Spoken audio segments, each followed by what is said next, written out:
good morning, and to quote Mick Jagger of the Rolling Stones from the great seminal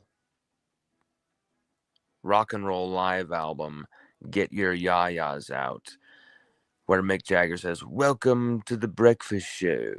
I can't really do a British accent, but yes, that's how it would be if I could do a British accent.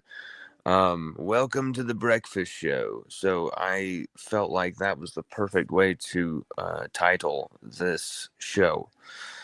Welcome to the breakfast show. I just made a giant breakfast of bacon, like 7 eggs, four different sausages, all this stuff. And Sage and I have devoured a good plenty of it. Um, and we are filled to the brim. And as we know, we are now filled to the brim with indications, vibes, reports, news, information, everything pointing in the universe to Lane Kiffin becoming the LSU head coach. And we haven't quite the sourcing I would love to have gotten for this, we didn't quite get. We got the sourcing to make it work. But it seems like we're far from obviously the only person going after this story. One of the lowest on the totem pole actually going on for this story, except for the Florida people and the random Lane Kiffin agrees to a 90 million Ole Miss extension type of tweets we've seen, or some of the other stuff we've seen that is just like complete misinformation, complete weirdness. Um, we've now seen people as reputable as Bruce Feldman saying that LSU is very confident right now they're going to get Kiffin. And that's something that we have known for quite some time, though. I've heard Matt. I'm not even going to talk about any other media members on the show ever again because I don't want someone to say I'm taking shots at anybody because we haven't done that. If you actually listen to this show, you would understand that we actually give quite a lot of love and a lot of credit to a lot of other people who have nothing to do with this show and have actually been competitors against this show. I actually wanted this career path dream of mine that we've been making into a reality. So people actually want that to fail. We have actually still broken the news that, hey, this person broke the news, give them the credit they deserve, quite rightfully, all of that stuff. So I'm just to avoid anyone for the future ever taking anything we say the wrong way, which I just do not want to happen. I am from now on this time forward, I will never speak about any other media person unless I have them on the show and I can talk to them directly. That is going to be the policy. You can ask the question, you can try and get me to talk shit or whatever. You can bring stuff to my attention where people are actively, going after our work and our reporting or trying to manipulate it and spin it to their audience.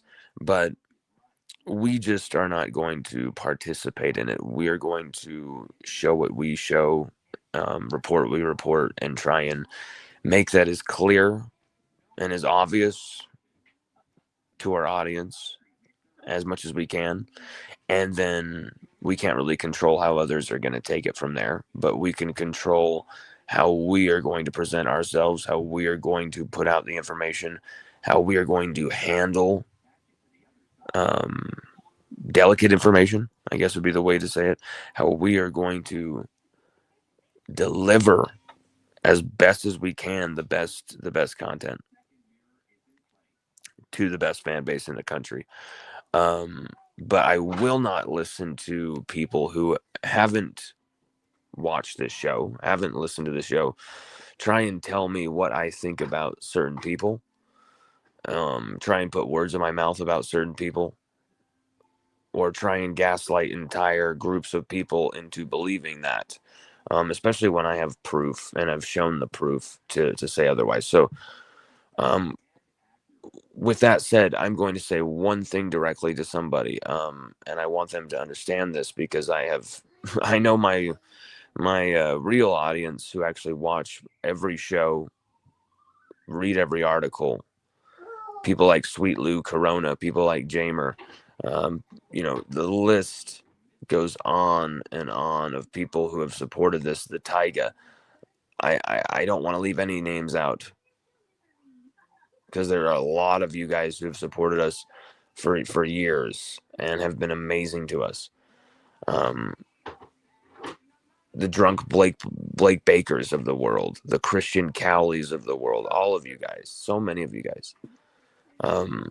But I have said many times on this show that specifically Shay Dixon of On3 is someone I consider not only to be the best who covers recruiting in the country right now. Out of all the people who out of all the people who cover recruiting in this country, I regard Shay Dixon as the best in the country. I have said that many times. That is not because I know the guy. That's not just because I think highly of the guy. That's because his work speaks for itself. I have given that respect to him online and in person, and I will never stop giving that respect, no matter what he thinks about me, or no matter what is taken in any other sort of way. Me having, an issue with certain people he may work with, or certain parts of the media world that maybe I disagree with or wish was different. Maybe that's just me being jealous and not having a job doing this and wishing I could, wishing I did. Maybe that's what it is. But maybe I also see some issues with things like gatekeeping and some of the, hey, anyone who isn't, working for a newspaper or a corporate kind of legacy media thing, you're working out of your mom's basement, and you're worth nothing, and you're just shit. Like, I'm one of a few examples that have kind of disproven that and kind of shown the rise of new media. But I also don't have some disrespect for corporate media to the point some think I do. I grew up in a corporate media setting. That's what my mom did. My mom was working for 3, 4 different newspapers over her career that were highly distinguished. So right off the top, and that's all I'm going to say about this, I absolutely respect and love that dude. He's given us a lot of respect and love behind the scenes, as well as publicly. But I do not understand where some of the misinterpretations or kind of interesting takes on what was said is being attacks against him. I completely reject that. We have sung his praises and will continue to sing his praises because he's good at what he does, and we cover LSU. But from now on, I do not want anyone to misinterpret or think anything was said that is untoward, because that's just what it seems people think we do here, is that we just sit around talking shit on people, which is not what we've ever done and never will do. We've called some things out, and we've been very direct when we do that. We've been very, very direct, and I think maybe that has ruffled some feathers wrong. But just to close it out, I absolutely have always been grateful, and I've always appreciated any support we've gotten from anybody, and I don't want that to be taken in a different way, or you know turned into something that it's not. We really do appreciate the people who've given us a chance in any way, shape, or form, whether that's Michael Bonnet giving us credentials, whether that's Shea Dixon and his wife Emily being amazingly welcoming and really cool from the first practice that I covered LSU at. Um, that was about 4 years ago now. Um, I've always been grateful to those people. I've always said it on this show. I wish I could have some AI machine that could dig through my shows and show me everything that I've said about anybody. Maybe someone can dig it up, but I think the evidence would support what I'm saying. Are we perfect? Do we sometimes maybe say things that piss people off? Sure. But I've never said anything that's like a direct, hey, F this guy, especially about Shady. Never will, never will be, pushed into doing that, and never would want to do that. And that's all I'll say about that. Today is the beginning of what could be a wild, topsy-turvy bunch of, weeks here, maybe month, 2 months here, where you've got a lot,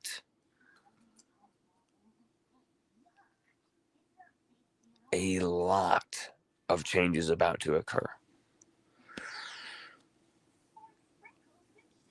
You've got an entire staff that's about to be flipped.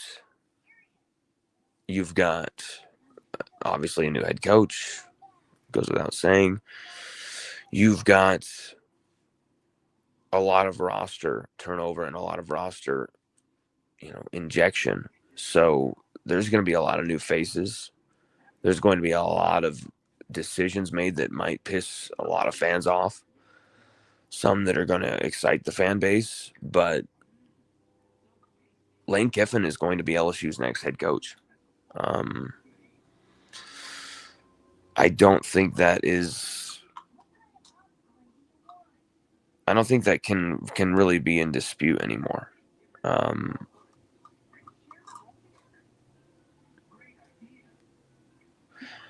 I don't think that can be in dispute anymore.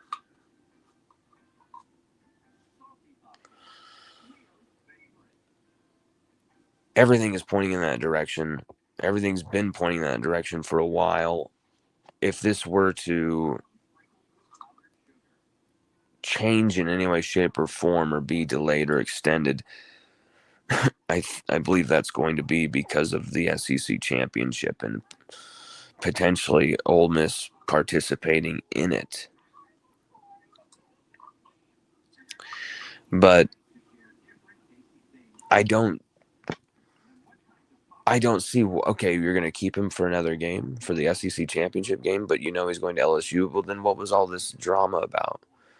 Why let him coach the SEC title game if you're not going to let him coach the playoffs? Like, what are we doing here? And LSU have said they're actually willing to wait, which I think is crazy. I'd be like, no, we need him now for recruiting, to put this roster together. We need to get a step on it. LSU were even willing to wait to make sure this could get done. And Ole Miss, I think, are shooting themselves in the foot if they're going to boot this guy out. But then it is kind of weird. Okay, you're going to let him coach the SEC championship game potentially. Him and Keith Carter are going to have that discussion if they make it to that round.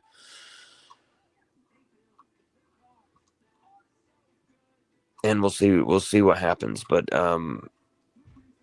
this is the type of dude who could be convinced at the last second into staying. But I don't see that happening. If you look at every main person he was going to be talking to for advice, specifically Nick Saban, there's only going to be one conclusion. That's not Florida. We already knew Florida was out, but just let's make fun of Florida again. That's not Florida. And it's not Ole Miss. As rich as the Mississippi recruiting can be, is it Mississippi or is it Louisiana that you're going to go to keep the recruiting momentum going, to build something It's going to be Louisiana. Duh. I mean, that's an obvious. Kiffin knows that already. Nick Saban reinforcing that. That's a major bonus. Todd McShay reported last night, probably around 9 something, that Kiffin had reached a decision.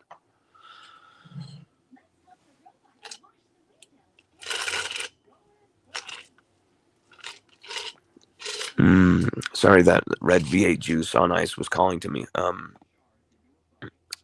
And after Todd McShay reported that, you saw a flurry of people posting on forums. Kiffin's, there was a Kiffin poem on Tiger droppings. There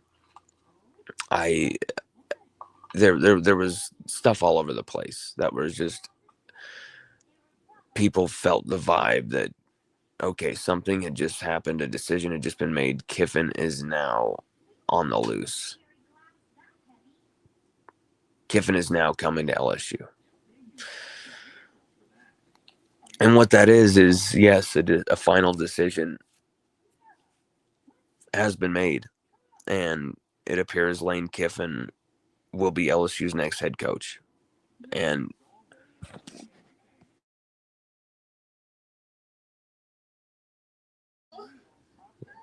Sage trying to wake mama up. Sorry about that.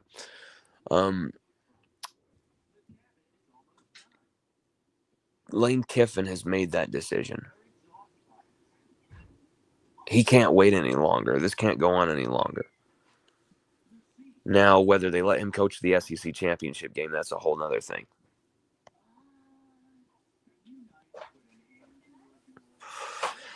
But when Lane Kiffin goes up there and makes that announcement or puts it out to Chris Lowe or whoever, and that's not a shot at Chris Lowe. That's knowing that Chris Lowe covers him a ton or whatever. So not a shot at Chris Lowe. Chris Lowe broke the Saban story. Okay. I think I have respect for that guy. Let's not spin that into, a shot at Chris Lowe, because it's not. I'm telling you right now, I highly respect Chris Lowe as a reporter, and I don't really know him much beyond a few stories he's broken.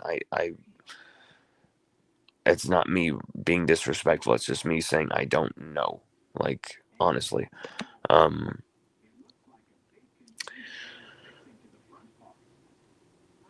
But when this happens, Kiffin's going to go up there and, he's being introduced as LSU's head coach or whatever it is. Immediately, there's going to be a lot of big changes at LSU. Some we've already been told by some of these staff members that, hey, I'm already packing my stuff. I know that this is coming. I've actually been given a heads up this is coming. And some of it from people close to the situation who know exactly what's about to happen. There's got to be a contingency plan. There's some staffers who are going to get interviews, and there's some people who are just not going to be in the mix. Lane Kiffin, from what it appears, and I thought for sure he would keep Austin Thomas around. In fact, I hope this is just people being weird, people being paranoid, people thinking, the red wedding is coming, but it's not. I'm hoping to God that he keeps Austin Thomas on staff and does not bring Billy Glasscock, but it seems like that is going to be possible. Now, what else seems possible is the unthinkable. LSU could lose Corey Raymond within hours of Lane Kiffin's hire, because he has a big time liking for their current DB's coach. And their running backs coach as well. So there's Frank Wilson as well. So you have some really strong LSU guys who are going to be gone. It looks Brian Brown.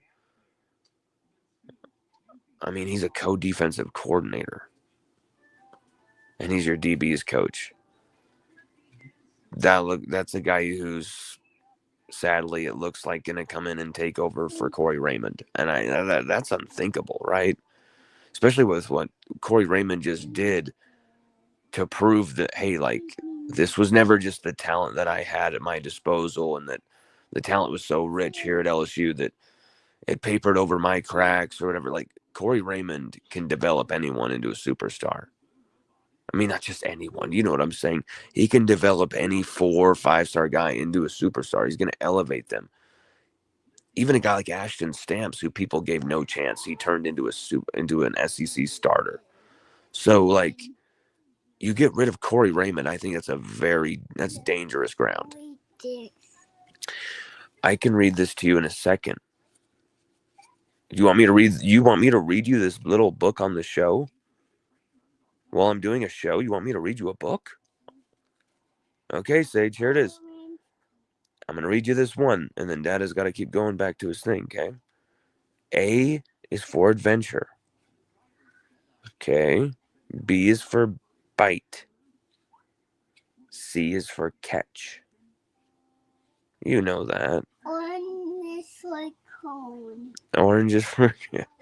D is for dino cars. Yes. Red is for Lightning McQueen. Yes, red is for Lightning McQueen. That's it. That is his car, huh? And green, a green slime. Sorry, guys. Sorry. All over them. I love you, Bubba.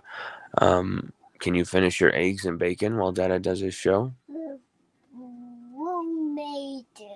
Yes, a blue mater. That's crazy. And A blue mater. They make them in every color, it seems. a rainbow monster truck. Oh my God, that's terrifying. And an orange cone. I am being bombarded by Seiji with these little Cars books. And Sage. Queen. Lightning McQueen, huh? Interesting. He's the greatest.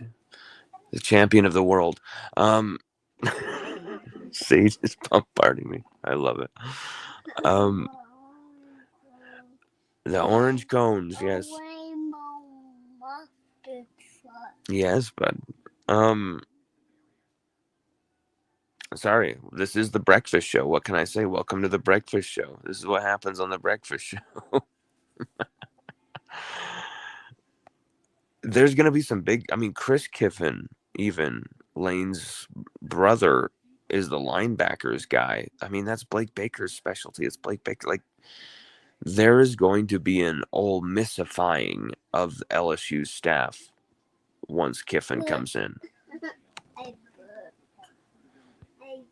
Once he comes in, that staff is going to be flipped, and it's going to be in a way that might piss off a lot of LSU people, because you're going to likely be saying goodbye to some really top guys at LSU. And I hope that's not the case. I hope we're all just kind of getting erroneous sourcing here. But I don't think, I've been told this. Oh yeah, I can't mention other reporters' names or people will get upset, even if I'm giving them credit or kudos for kicking ass at reporting. But other LSU reporters I respect have said this as well, that this could happen. Some of LSU's fans who are plugged in, who are also really good sources, they have told me and have told others that we're looking at an Austin Thomas, Corey Raymond, Frank Wilson departure.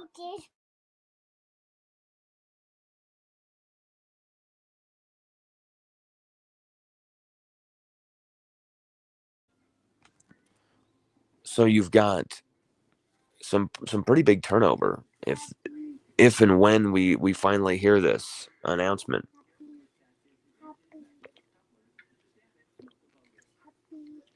We could break this news, but people would be upset. People would say we're trying to steal the moment for ourselves, or think we're trying to massage our egos. No, we're trying to pay for our family. We're trying to literally feed our family. We're trying to do this for a living. That's all we're trying to do. I want to do this the best I can so that I can do this for a living. That's all I'm trying to do. And you can disagree with how we do it or whatever, but um, we've been doing this for a while. And we're not going anywhere, no matter what is said or done or um, how people may interpret things or if some people are more competitive and more like pissed off or just want us to shut it down. We're going to keep going because we love it. We love doing this, and there's no other way around it. We love LSU and we love doing this. So you've got Lane Kiffin, who is all but signed and sealed and delivered as LSU's head coach. We're just literally, literally waiting on this guy to stand on the podium and be introduced as LSU's head coach, which I have heard could be Monday morning.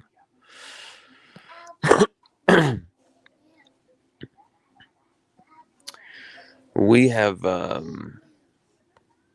is why LSUODYSSEY.com rewards people who actually go on the site, because right now there's a pretty big story that I've already posted on there, and I'm just gonna like act like it doesn't exist, so people can find that if they want themselves. But it's there. We've done that a few times, and usually people figure it out. But I I'm sorry. I'm kind of saddened by the stuff from earlier. I'm kind of bothered by that. That people would think what we represent would be so negative and so like mean spirited and or whatever. Like I just and then I feel like I'm almost being like gaslit. Like I'm almost feeling like some of the same stuff I'm being accused of is like being done towards us, and so it just feels like very strange. And it makes you kind of wonder about certain things and some people, and I can only be genuine and hope that other people are genuine back, and people can question whatever they want. We've shown who we are and what we are for years. Like us or hate us, this is who we are. We've like never really changed much. And there's a lot of people who think of it in a negative way, and usually those people haven't ever even like watched or read any of our stuff. They've just seen like a tweet they disagreed with, and oh, this guy is this, or it's really lazy and dumb. At least at least when I'm trying to figure out if I agree with somebody or not on something, at least I try and like give some thought to it and some investigation to it. Like, come on, people. Um, but we'll forget about that because it doesn't matter. And today is a busy day. Today is going to be a historic day for LSU as well. Um, Even if this thing goes on another week where Lane Kiffin is going to coach them in an SEC title game, which I don't. I mean, it would be very strange if that happened, because it's like, Ole Miss, you wanted to fire him. Like, from what I've been told, there's already something agreed between Lane Kiffin and LSU. I don't have that confirmed. I wish I had that confirmed. And that's why I'm going to let, the best in the media business report this and do their thing and break it. Because even if we're to break it, no one's gonna believe we broke it. So or think anything other than you saw it on a forum and so posted it. So, whatever. We just want to try and give the best coverage and information to our audience, the number one fan base in the country, LSU's, as best as we can. And you've got a game today, the final regular season game for LSU. LSU versus Oklahoma. I should say LSU at Oklahoma. Um, Once again, you got Michael Van Buren starting.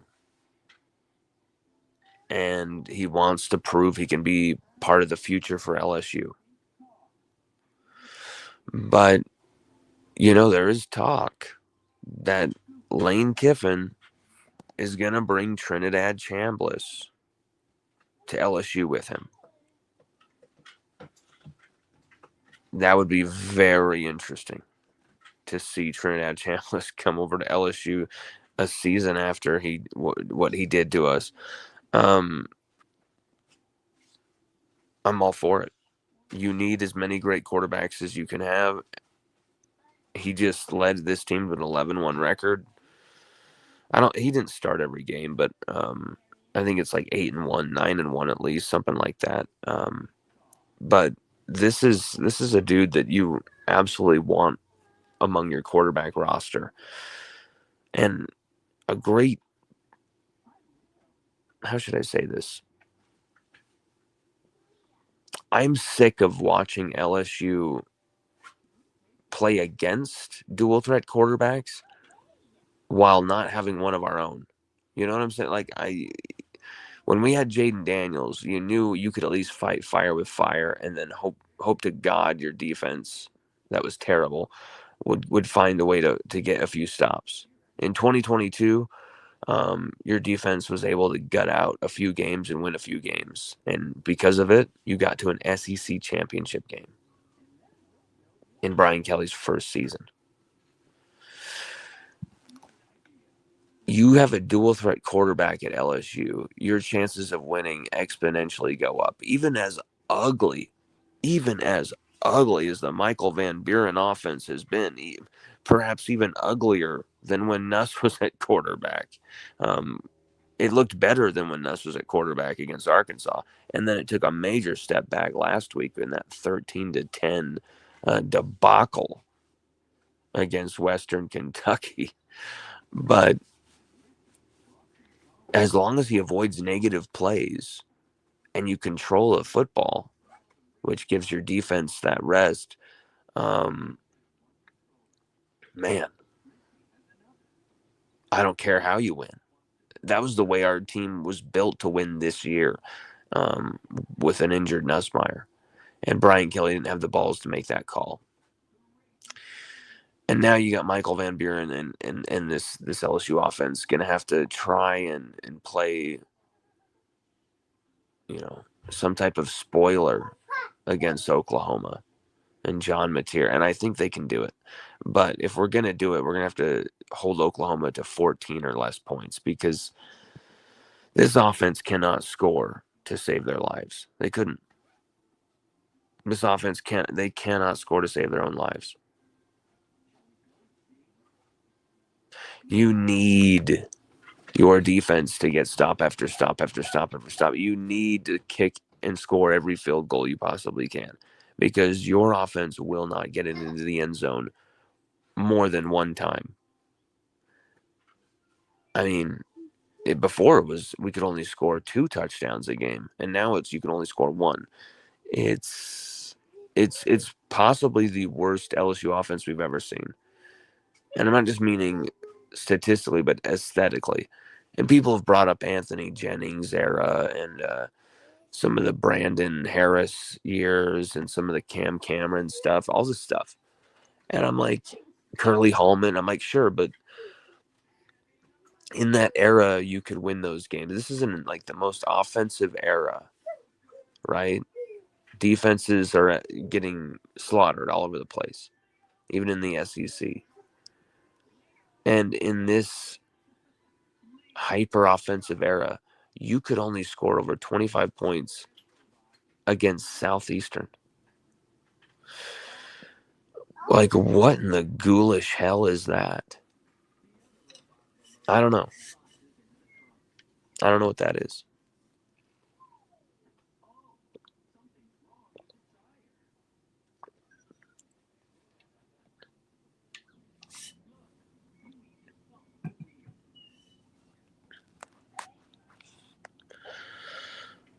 Let's see. We got some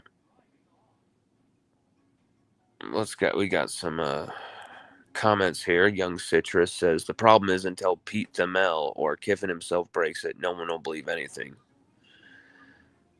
Yeah, and I said that the other day is like until someone like that or Chris Lowe breaks it with getting it spoon fed by Kiffin, which is like if you're getting spoon fed information by Lane freaking Kiffin, that's not a knock on the guy. That's saying that the dude has done his job so well that he's got that relationship.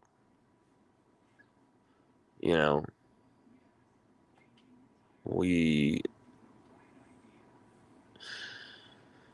yeah, that's why it's kind of like what there's almost no point in trying to break it, and everyone kind of knows where this is going at this point. And if you're, I don't know, I think from what I can see, there's still people questioning in the comment section.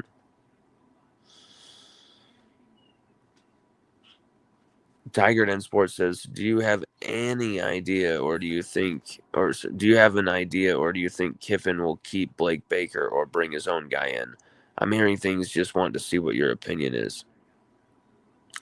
This isn't my opinion. Like, I'm going to tell you my opinion. I'm going to tell you what I'm like actually reporting. What I'm reporting that I've been hearing from people who actually know where this would go. I'm not all knowing and never will be, but just from this source, which is pretty damn good and has been very good for me for years. They think that there's no way Blake Baker would stay with Kiffin. Not only because the Tulane head coaching job is opening, but also because Blake Baker is going to be, Pete Golding is going to be preferred to Blake Baker, who is the highest paid assistant coach in the country right now. How would that, the highest paid assistant in the country coaching for the highest paid head coach? I don't know. To me, that just seems a little weird. Not only that, but Chris Kiffin is going to want to coach the linebackers. And that's Lane's brother. And that's Blake Baker's position that he coaches. And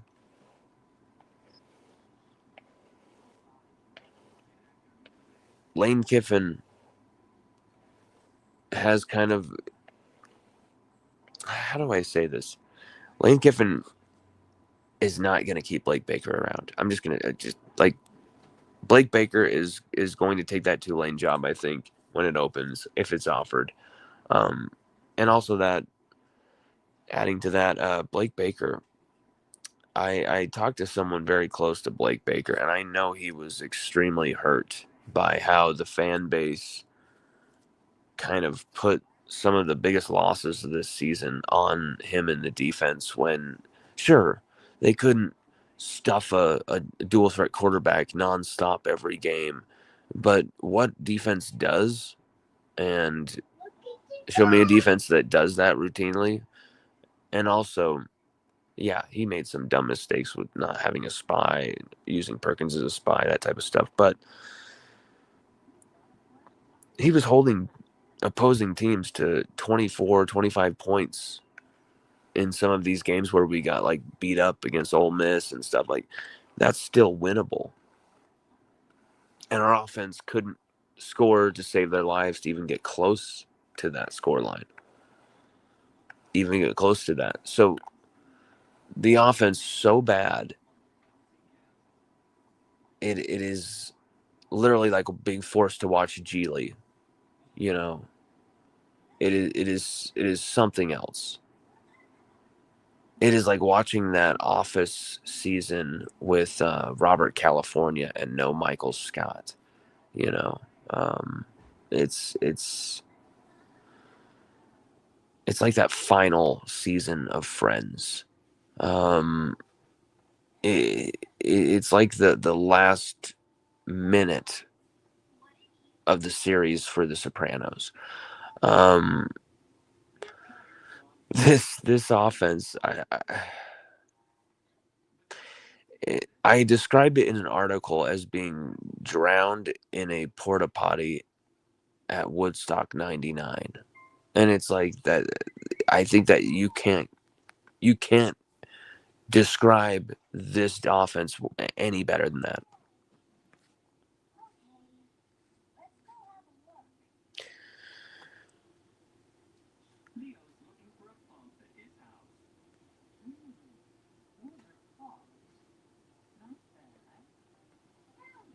Jeremiah Newton says, "What's up with Juice Kiffin tweeting out a picture of the SEC championship game against Georgia, asking, 'Can I get in here?'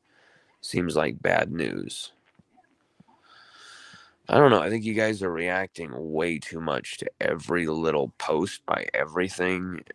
I mean, by everything, by everyone and everything in this situation.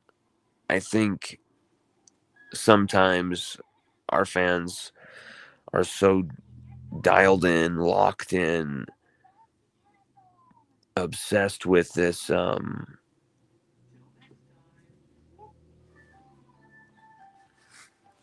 fervor that we get caught up in it, and we sometimes kind of feel like this emotional pull kind of dragging us like a magnet into down a hole, like, we have to believe this, oh my god, it's taking us this direction, we have to do this, oh my god, like Ace Ventura when he's on the towel rack in the first like 10 minutes of the movie and he's going woo woo. I think you all know what scene I'm talking about. I can't really reference it with a 3-year-old in the room, but you feel like you're being twisted around and sucked down the tube there.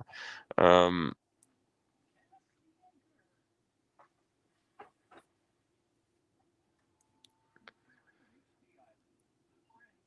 I'm not sure. Jeremiah Newton says, "Fair enough. Just seemed odd to tweet it out like literally 10 minutes ago." It is, but I don't. I I mean, it's hard to even know what that would mean, or even go into beginning to know what that would mean, because that's that's his son. That's talking about the SEC championship game. That's not necessarily talking about, you know, whether he's going to be LSU's coach or not. That's also referencing the fact that, is Ole Miss going to get into that game? Because Ole Miss still needs Alabama to lose, correct? Am I wrong on that? That's the scenario. They need Alabama to lose to get in. Um, Crazy that you saw Texas A&M choke. I mean, wow, what an embarrassment they are. You got Ohio State only up 10-9. Ohio State only up 10-9 on Michigan. That's that's wild. Let's see here. Let me look this up. Texas Tech, great spot for the playoff, 28-0 over West Virginia. UCF up 14-0 on BYU. All the BYU people saying they're underrating us. They're picking on us. They're not giving us our due. Well, dudes, you're about to lose to unranked UCF unless you get your shit together. The Storm and Mormons are about to get beat. Oregon, number 6, over, playing Washington here. Unranked Washington. 14 Vandy against 19 Tennessee. I hope Diego Pavia gets the Heisman, man. He deserves it. He's been amazing this season. Just give it to the dude. Virginia Tech, Virginia 18. Alabama number 10 against Auburn. The game's at 5:30 Mountain Time, 6:30 Central. I don't think there's anything that game will decide that's going to do anything from diverting Kiffin away from taking this LSU job. As I've said, it is all but there. Lane Kiffin as LSU's next head coach. We are just waiting on the man himself to appear at the podium. We're just waiting for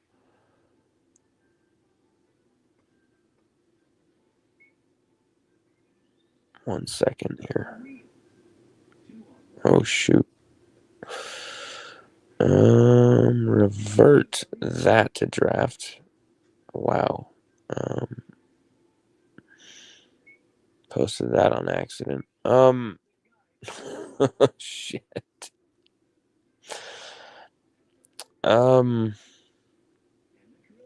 Sometimes you make mistakes in this life.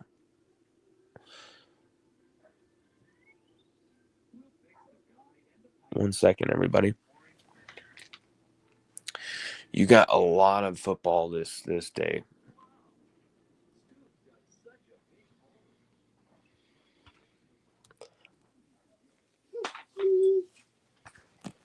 Seiji, what you doing? What you doing? You're hanging out in your room, huh? Sage is hanging out in his room. I was wondering where my boy went. We saw Lane Kiffin do this yesterday. Walk in here, call me a hoe, we'll see how it goes.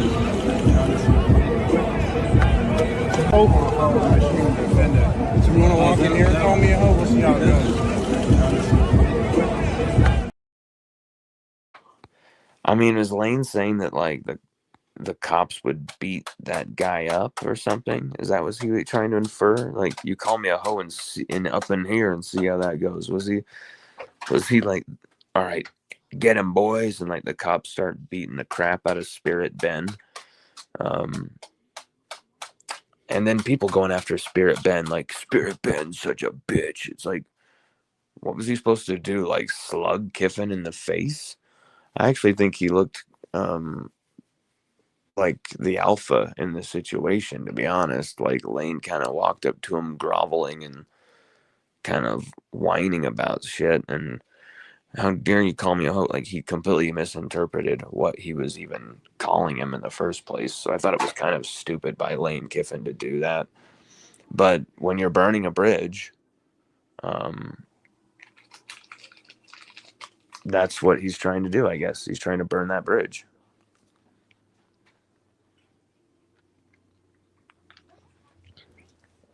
When in Rome.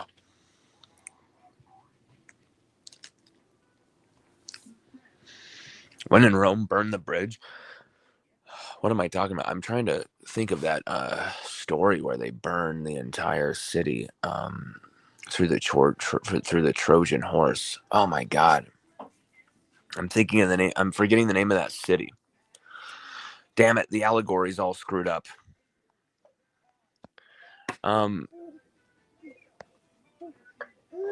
Let's see here.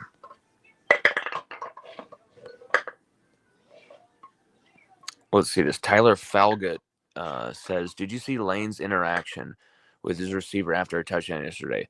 Lane tried to celebrate with him, but the player just kept pushing past him. Seems like they aren't happy with him. You know, some of them are very pissed at this situation. Some of them have been very distracted, but there's some guys who are leaving after the season who are kind of like, whatever, man. Like, you want to go? Okay, that's fine. But we we're not gonna listen to this bullshit. We don't have to tolerate this bullshit. We're not gonna follow you, or we don't have to worry about where we're gonna go next or any of that type of stuff. If you're gonna go, then fine. But like, the way you're doing it is kind of bitchy. Like, I think that's the thing here. I don't think the players are like F Kiffin, you know, like I think they're more like, why couldn't you be straight up with us? And the reason is, if he is straight up with his players, it's gonna leak that he's going to LSU. And this has been something that this has been a process, and you're going to see this in the report later on. Whoever breaks the story, if whether that's us or whoever else, you're going to see that last Friday was a very pinnacle day as far as the race to get Lane Kiffin. It was a day that meant a lot to getting this deal over the line. It was a deal. I mean, it was a day where LSU felt like we might just sign him right this second. Like, this thing might not even get to the Egg Bowl. And there was a lot of feelings that this thing is not even going to get through the end of the day without this being, news for you to break. And I was waiting for that green light. And then the person at the end of the day said, not happening today. And so I think Lane Kiffin has made every he's made every chance to be there for his team. He's made every he's made every what am I going to say here? He's made every push. He's made every decision and delay of decisions to be able to coach his team. He is being prevented by doing that by Ole Miss's pride and by the calendar holding Ole Miss to the fire just as much as Keith Carter's holding Lane Kiffin to the fire. I need a decision now. I need a decision now. The only people who aren't holding Lane Kiffin to the fire, very strategically in how they're doing this, LSU. While everyone else in the world is giving you shit, Kit Lane, and trying to get all the media are wanting an answer, asking these questions. Everything is going crazy. LSU are going to wait right here. And we're going to be right here when you're ready, Lane. That's the psychology here that is going to get this deal over the line for Verge Ausberry. And I think you've got to give Verge Ausberry a ton of credit when this is announced. Because, man, I'm someone who was hard on Verge Ausberry at times too. I'm someone who was skeptical when he was hired at first too. But someone immediately told me, hey, Lon, I got some Verge Ausberry stories to tell you that I think is going to change your opinion on him. And I was like, sweet, I'm all ears. Tell me, what am I wrong on? I love when I'm wrong and someone can prove I'm wrong, because if someone says you're wrong, I prove you're wrong, here's the proof. I'm learning something. I'm like gaining knowledge by like, oh my God, I was missing this, and so I'm like, tell me, what am I wrong on? I thought I figured Verge Ausberry out. Tell me. Oh my God, I did not realize how involved Verge has been for decades in a lot of coaching searches and a lot of coaching hires.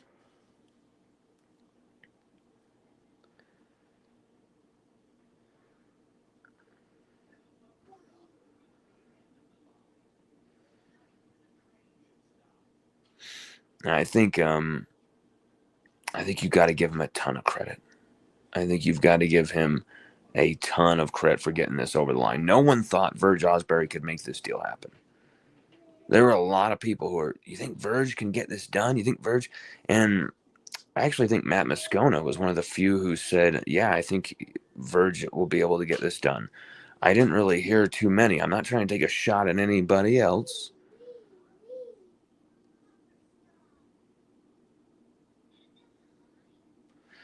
I'm just simply saying I heard Moscona say that. And so kudos to him. I'm telling my audience something he said to credit him. I don't know how that can ever be a negative thing. Um, we accidentally posted something on our site that we didn't fully. I thought I'd posted something else, and then I realized I used the same photos for the same thing, and I posted something I wasn't supposed to post just yet, but we just pulled it down, and then I just was like, screw it. I just posted it back up again. So whatever, we'll roll with it. There was a few surprises I was posting today, and we'll have to wait for the other one. Let's look at some of these comments here.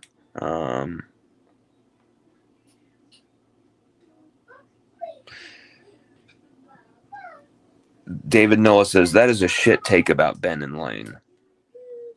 Why?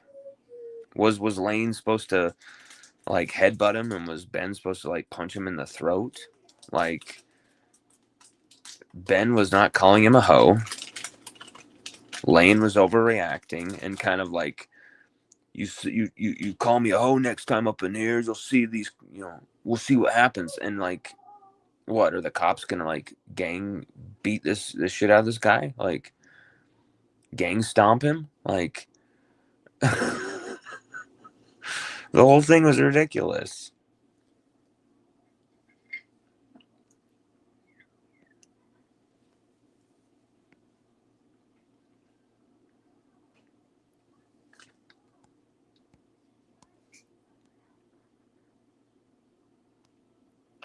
Real Young Citrus says, I'm hoping Kiffin wouldn't bring Golding to BR. Bro, it's gonna happen. Golding will come to LSU. Hammond, native, but let's also be real here. Pete Golding, his Alabama years were bizarre. Like, I don't know how Saban kept him in charge of his defenses. There were some years where it was like, dude, you just cost Alabama the national championship game. What the hell just happened there? But specifically the game against freshman Trevor Lawrence, the game against Georgia, the second Alabama-Georgia title game that there was in 2022, I believe. Pete Golding's defense really screwed the pooch. But then he goes to Ole Miss. And, man, he's had some awesome defenses the last few years. I think they've been top 20, top 25 defenses the last 3 seasons. They were a top 10 defense last year.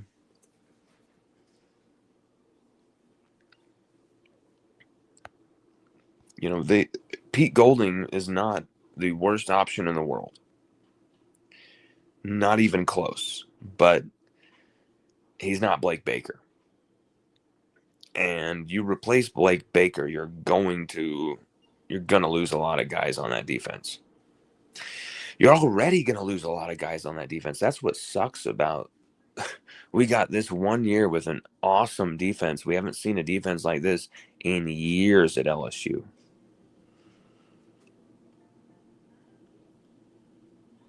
We haven't seen a defense like this in years. Not even 2019. Not even probably 2017 is the last time we saw a defense like that at LSU. And it was about time. And sadly, Mansour Delon, AJ Halsey, Jacobian Guillory, who was unbelievable at defensive tackle this season. Like, people don't even realize how good Guillory was this season until they go back and watch a lot of his tape. I mean, he put up the TFL numbers, which people didn't expect. He had a few sacks. Like, he was awesome in the backfield, but then he stuffed everything at the line of scrimmage, and he made some damn big plays this season. And that was with him really not playing much because of that injury. He was kind of being gingerly worked back into the season. Guillory had a wondrous season, and right as he's like discovering his ultimate LSU form, he's about to leave the program, which really sucks. Bernard Gooden, I don't think he has any more eligibility. Correct me on that if I'm wrong. Tamarcus Cooley, I think, is out of eligibility as well. You're losing, and it looks like Harold Perkins is going to leave the program as well. He was there for the senior night festivities and participated in that, so who knows what that means. Brandon Reese says, unfortunately, I think Baker ends up leaving to take the Tulane job once Summerall leaves. That's what we've been saying, man, is he, Billy Embody last year. I don't see. I like giving you guys facts by like actually telling you guys who reported things because if I remember them, I'm not even. I can't talk about any other media people. People will get upset. People think I'm taking shots. So whatever. I won't say his name, but a reporter, who's no longer at that company, said that Blake Baker was going to go to Tulane, and that did not happen. And so it's obvious Blake Baker was close to getting a job, and it looks like it was very close for John Summerall to be leaving Tulane. Here you go. Just eat this. You just eat this, Aggie. And This. it's very clear Summerall is going to be going to Florida.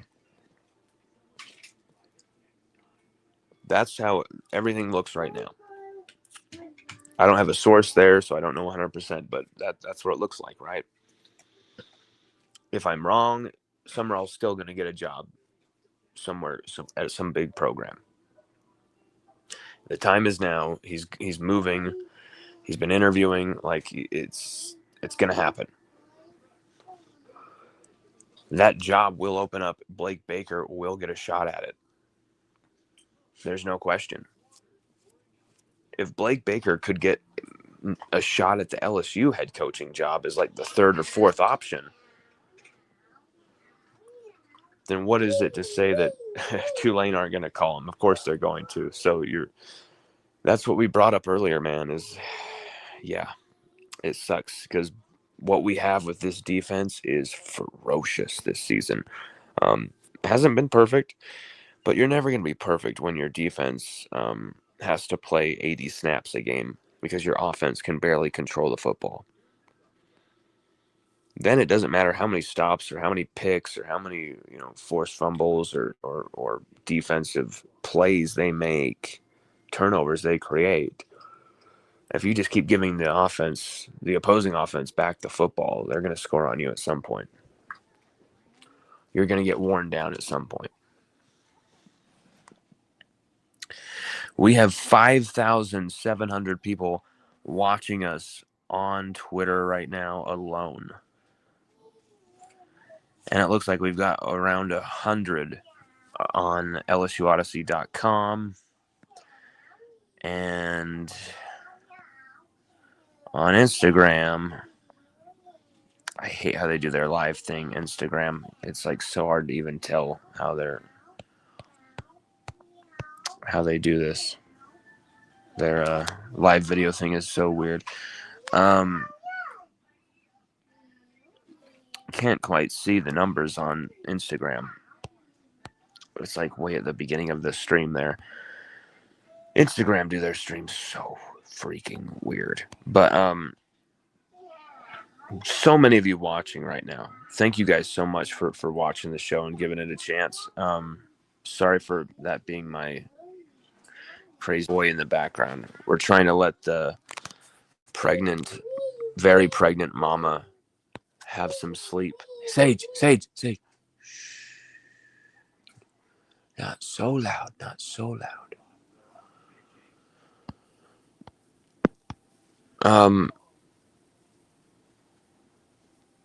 Let's see here.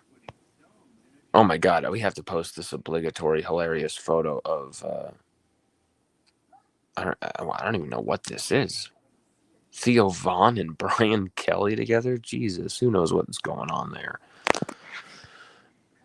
Oh shoot, you're not supposed to see that. Hurry, get it off the screen.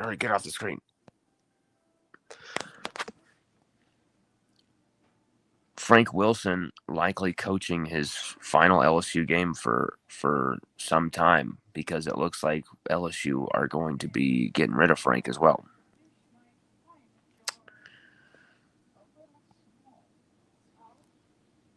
Tari Love says, Lon, stop being a bitch and say their names. Competition is controversial. Your channel will explode once you realize negativity sells. I don't even think it's negativity, man. I just call out a lot of bullshit that happens in the media, because a lot of it, you know, revolves around stuff that we do. And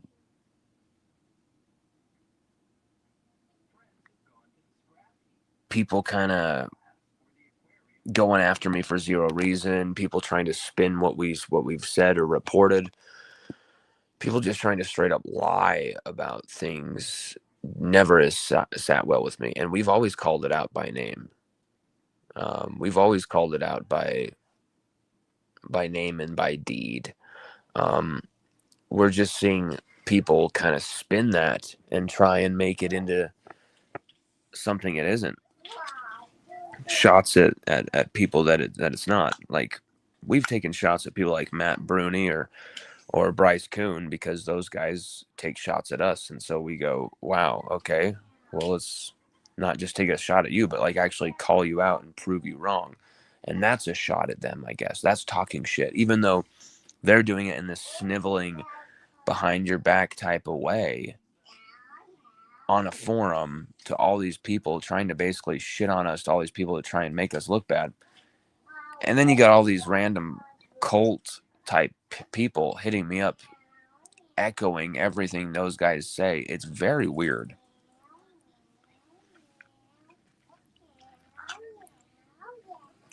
It's like fighting a cult.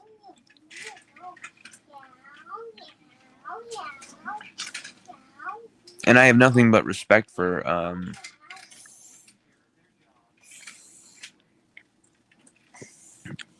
a good portion of those people, but why would I respect people who don't respect me? Why would I respect Matthew Bruni, who has done nothing but shit on us and lie about us? Why would I respect him? He doesn't respect me. Why would I respect him? Why would I respect someone like Bryce Kuhn, who's openly lied about us on Blake Rufino's show? And then came on our show. Bryce Kuhn literally comes on our show after he talked shit. And he thought I had no clue. But I knew what he had said. Someone showed me. And I just wondered if he was ever going to bring it up, and he never did. So it was kind of it's kind of funny. He didn't really have the balls to even bring it up that, oh, by the way, I think you suck at your job. I don't think you're a good reporter. I think you're a fake. Like, he never said anything like that. You read this. You read this? Or you eat this? Oh, you wanted me to eat this weird toy McNuggets? Yep. A toy thing of McNuggets? Yep. This has a high amount of trans fats in them, Seiji. Yep. Buddy, there's 6,000 people watching right now and counting. This is crazy. Tari, please don't think I'm being a bitch. I'm not being a bitch. I'm trying to figure out why people are trying to use this against me. Why people are trying to come at me. And I think it's because they want me to shut up. I think it's because they don't want me to steal their thunder and whatever. And I don't get it, because I'm not trying to do any of that. But I guess that's what you do when it's a byproduct of doing this the right way. And I know I have a 3-year-old talking in the background of my podcast. It's kind of hard to say this is the right way of doing things, but this is the way this is the life we're living. When you don't do this full time, and with that money that provides, the stability that provides, we have to scrap. We have to sleep when we can. We have to watch our son when we have to. We don't have endless amounts of money to make us look good, you know. B is for bite. But the B is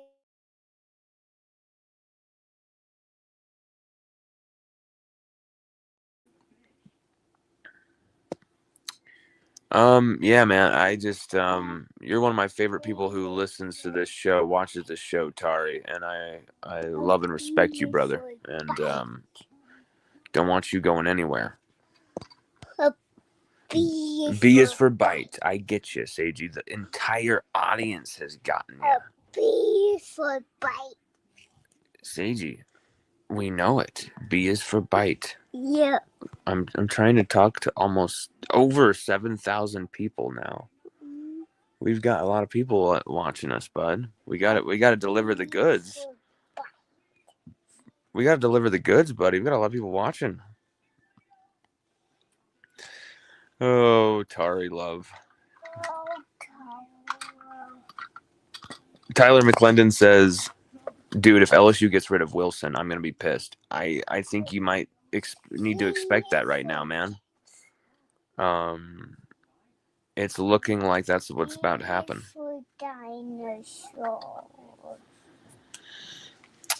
D is for dinosaur. We've been hearing that, Austin Thomas, Corey Raymond, Frank Wilson, all these guys we thought would be safe are going to be out.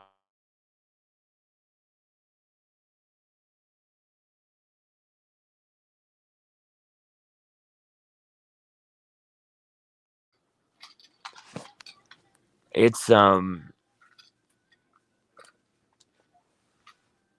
it makes no sense. You cannot get rid of Frank Wilson in my mind. You cannot get rid of Corey Raymond in my mind, especially after what he showed you he could continue to do.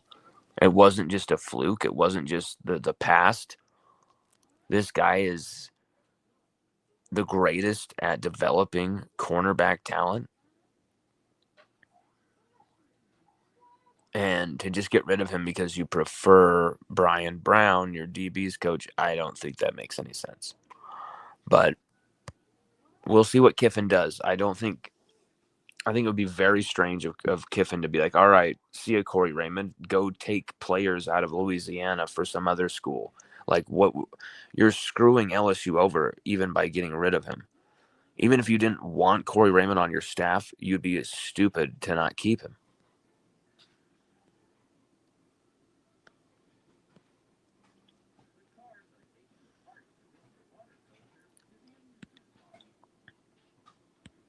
Atari loves this. I know you're not a bitch. I just want your channel to explode. This is a competition, not a cheer squad. No, you're right. You're right. And I think I've kind of noticed a pattern. Some of these guys will come at me and accuse me of some really crazy, nasty, negative things because they know I'm a good guy and they know I actually care about people, and they know that'll bother me, and they know it'll get to me. But what they do that for is they want to get me off my game on a very important day. They didn't really rely on us breaking the news before them, did they? But we did. So, and it looks like news is starting to spread. I love my drum. I continue on with music. Let's see here. Oh my God, Sage is a drum set. What are we gonna do? Jacob Fitzgerald says, "Come on, Lane." Here's the thing. Lane is dragging his feet with every part of this process. It's been driving me nuts. And I know you guys want this to be over with. Me too. I'm not going to lie. It's great to see, 8,000 people watching our show live right now. That's crazy. But like this saga has gone on way too long. This saga has been way too overblown.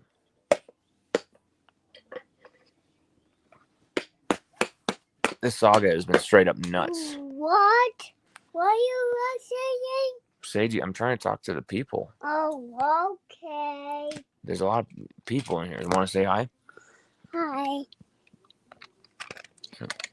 Yeah, we got to get our own thing. But Ow. ow. Okay, Oh, let that work. Okay, let me work. let me work. Oh my God, this boy. I love that you're so involved, buddy. I love it. I want you to be involved, but we want to make sure we do a good show for these people. Poe English says, "What's up, my guy? Love what you're doing. Don't be like everybody else. Be different. That's what we love about you. Keep it up. Much respect." Thank you, man. Poe is another one of the people I was afraid of missing in my list earlier. Of just we've got a lot of diehard audience that have followed us for years, and you're one of them, brother. I really appreciate you, man. It's been it's a lonely ride when people find out that, oh my God, this guy isn't just some security guard from Utah. This guy can actually beat me to a story. This guy can actually get sources. This guy can actually talk to players, actually talk to coaches, like, some of these guys can, or maybe they don't have the balls to do, because there's a lot of these media people who will tell you that they do source work, but they do not do source work whatsoever. They don't even talk to sources. They don't even pick up their phone. They read forums, they get spoon fed, they don't do a damn thing. There are some really lazy media people out there. And I'm just gonna be as loud about that as possible, because it's just the truth. And some of them you guys bow to and are like cults, like in your following of them, and whatever mistake they make, you forgive, but then go after everyone else for making the same mistakes. It's very weird. Just be fair. Just be fair. That's all I ask. But really, man, I don't have any disrespect of anybody unless they disrespect us. When people disrespect us and come at us and talk shit on what we do, then we're going to go after them and say, hey, fuck this guy.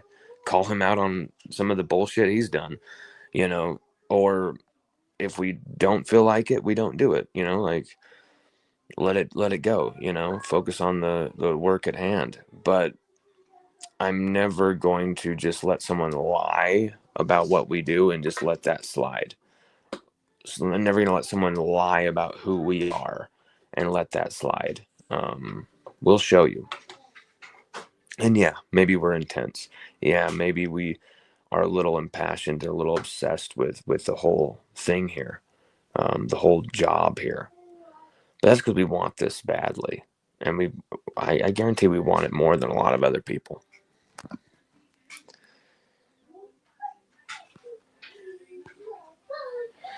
This is a very interesting comment here. Tyler McClendon says that'll be the same mistake Kelly made again, and I think you're referring to getting rid of Frank, getting rid of Corey Raymond, those type of people. I think it's a disastrous mistake if Kiffin does that.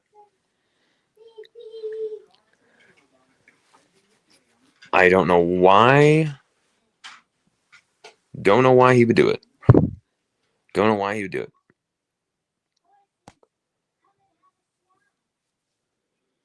Don't know why you would get rid of Corey Raymond after you just saw. Oh, you just put Mansour Delon in his first season at LSU as a finalist for the Thorpe Award. He should win it. Everyone knows he should, just like Malik for the Blitnikoff a few years ago.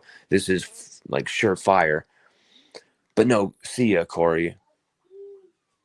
Like, Corey Raymond just proved that, like, he was a big reason why LSU had great defensive backs throughout all that time. First round pick after first round pick. Multiple Thorpe Award winners, now multiple Thorpe Award, nominee finalists. And you're going to tell me that the first thing you do is get rid of that guy? And maybe there's something between, Lane Kiffin and Frank Wilson. I don't know. And I think it is, even if there is, it's petty. And You need to get over yourselves, and you need to keep Frank Wilson on staff. LSU needs Frank Wilson, not just to get us through this game and to get us through the bowl game. We need Frank Wilson on staff for good, permanently. I know some people are kind of minimizing Frank Wilson after 3 weeks before, where they were, oh my God, Frank, we need Frank. He's the best. Oh my God. Thank God they made him interim. And now, after a 20-9 loss to Alabama, where it's not like Frank is going to be able to pull out a Lane Kiffin-esque play calling sheet and call plays or something. Whoever expected that is a fool. It's not like they were able to really revamp this offense to something significantly better when it has to be somewhat similar. And then they suddenly turn on Frank because of a 13-10 win over Western Kentucky that was ugly. Suddenly it's Frank doesn't have any good qualities, get rid of him. I wish our fan base wasn't so damn wishy-washy, wasn't so throw the baby out with the bathwater. It's dumb. And I wish these coaches wouldn't just think, oh, I must hire everyone that I can control. I know I can control my brother, Chris Kiffin. So, of course, he's there. I know I can control Pete Golding. He's there. I know I can control Brian Brown. He's there. Like, fuck that. Corey Raymond better not go anywhere. Frank Wilson, whether he's not running backs coach or is running back, I don't care. But he better damn well be recruiting coordinator still. You're not going to be able to just come into Louisiana, Lane Kiffin, new kind of Ole Miss-esque staff, with every kid in Louisiana knowing you just fired Frank Wilson. Like, you can't do that and think that's going to work. Always get what you want. My son's singing the Stones. He just walked because he heard me say you can't. He just walked up and says, you can't always get what you want. His mom sings that to him when he's freaking out and he wants something. I want that. I want. Let's see here. Alcangelosi says, excellent coverage, honesty, and truth are your cornerstones. Thank you, brother. Right? I think sometimes we're gaslit in this world now, in this society, that if you tell the truth, if you are bold, if you do go for the ultimate, and you're someone who's been told you're not in that class, you have to get there this way, you have to, these gatekeepers are saying the only way I'm going to let you in is if you do it like this. Those are very easy prescriptions to be silent, very easy prescriptions to shut up, very easy ways to kind of just, okay, I'll let other people have their moment, have their shine, and screw my dream, screw what matters to me in my life. Let these guys win. Let these guys dominate and do their thing, and I'll just back off. They can run the show like that. That is what it is. That's what it's all about, is to silence you, to shut you up, to make sure that you don't tell the truth, to make sure that you hide away and let them take over, let them do what they've always done, which is, I think, give you guys an inferior product. I really do.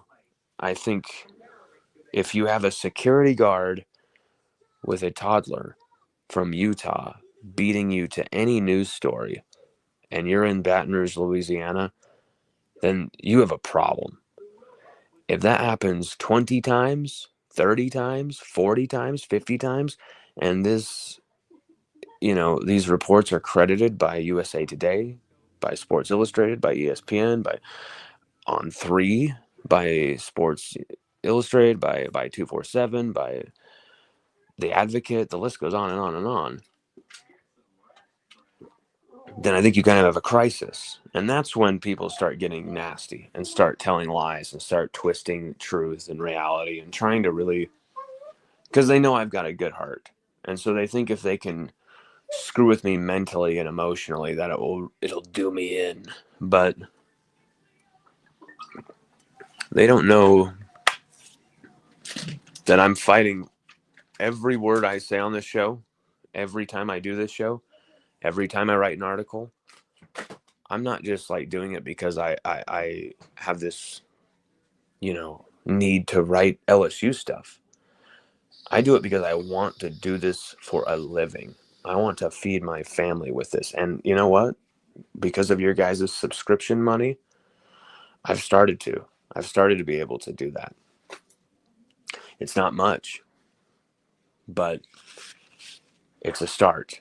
And it's a great thing. And this has been the wackiest, craziest, wildest coaching search that's ever happened in college football history. And it's not even close to over. The major domino is just about to fall.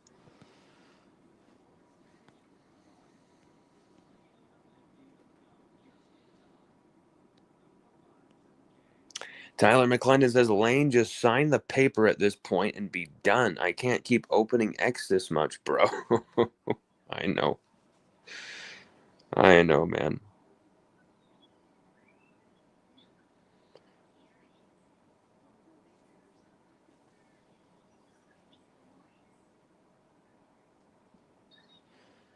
There's only 35 here. Okay, I can take a picture and post that.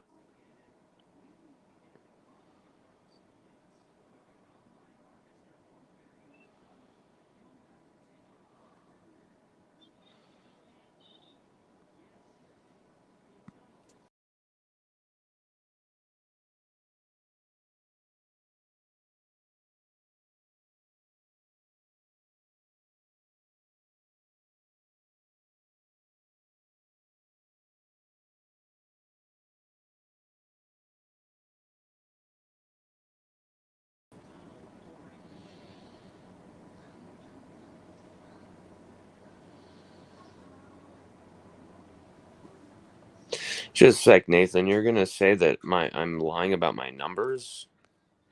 I'm gonna make sure you see the truth, brother. Like sometimes people get so upset about this when it's like you literally say I'm like lying and then I disprove it and then people like block me or unfollow me for it. It's like, sorry, you can't just like lie about me and then expect me to just like roll over like a bitch. Let me put the numbers. You said there's only 35. I don't know what you mean by that, but let's show you. I'm not just gonna make up numbers to, massage my ego. It's not like we get a bunch of numbers every time we do a show either.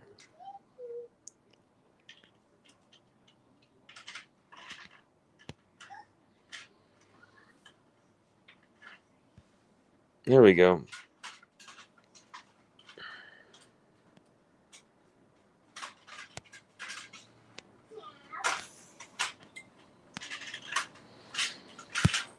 Let me add this photo. What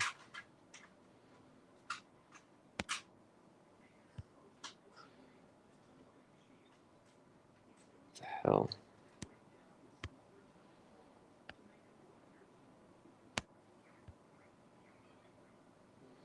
There we go.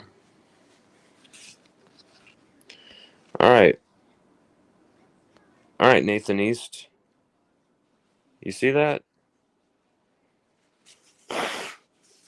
You said there was only however much. Well, now there's actually one. Now there's actually 11,037, and now 11,039, 11,041, 11,040. Just counting. So I mean, you see the numbers right there.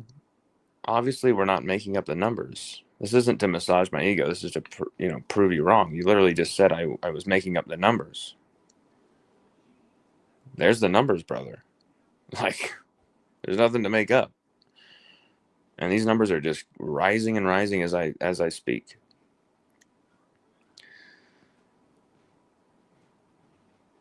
See, Nathan E says, Lon, there's only 35 here. Lane has not announced anything. Twitter's bot viewers, so you can't count X. Okay. Can't count X? Well, I guess you can't count YouTube then. I guess you can't count Instagram then. I guess you can't count anything because there's bot viewers everywhere, isn't there? You know, there's bot accounts that get involved with everything. I'm sure most of the forum posters on all of these forums are bots to drive up the numbers, to drive up the traffic. Why wouldn't they do it? It's simple dollars and cents. Nathan, he says, I love you, but you announced Lane is coming with no for sure answers. I didn't know. I don't know what I was supposed to tell you. Like, here's Lane's text to me.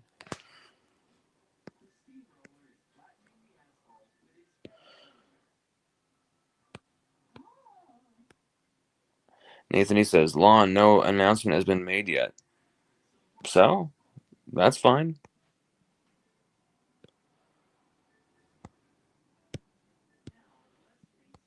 I remember a lot of times people are like, there's no announcement that was made, so that means you're wrong. And it was like, okay. Michael Riddle Ministries says, is there any truth to him getting rid of Austin, Frank, and Raymond if he comes? We've just been talking about that like the last hour of the show. Like, I encourage you to rewind and check it out because we get into the weeds deep there, and the fans have a lot of reactions and a lot of input there about what they think. And it seems like it's a very unpopular move if he was to make that decision, make that move. All right, Nathan East, do you see the numbers at this point? Because now they're at 11,377 and 11,400. Can't stop me now. Free my boy. Attention to that T-shirt he's got underneath his jersey. More Grand Valley State player. Long live BK! Free my boy! Free my boy, BK!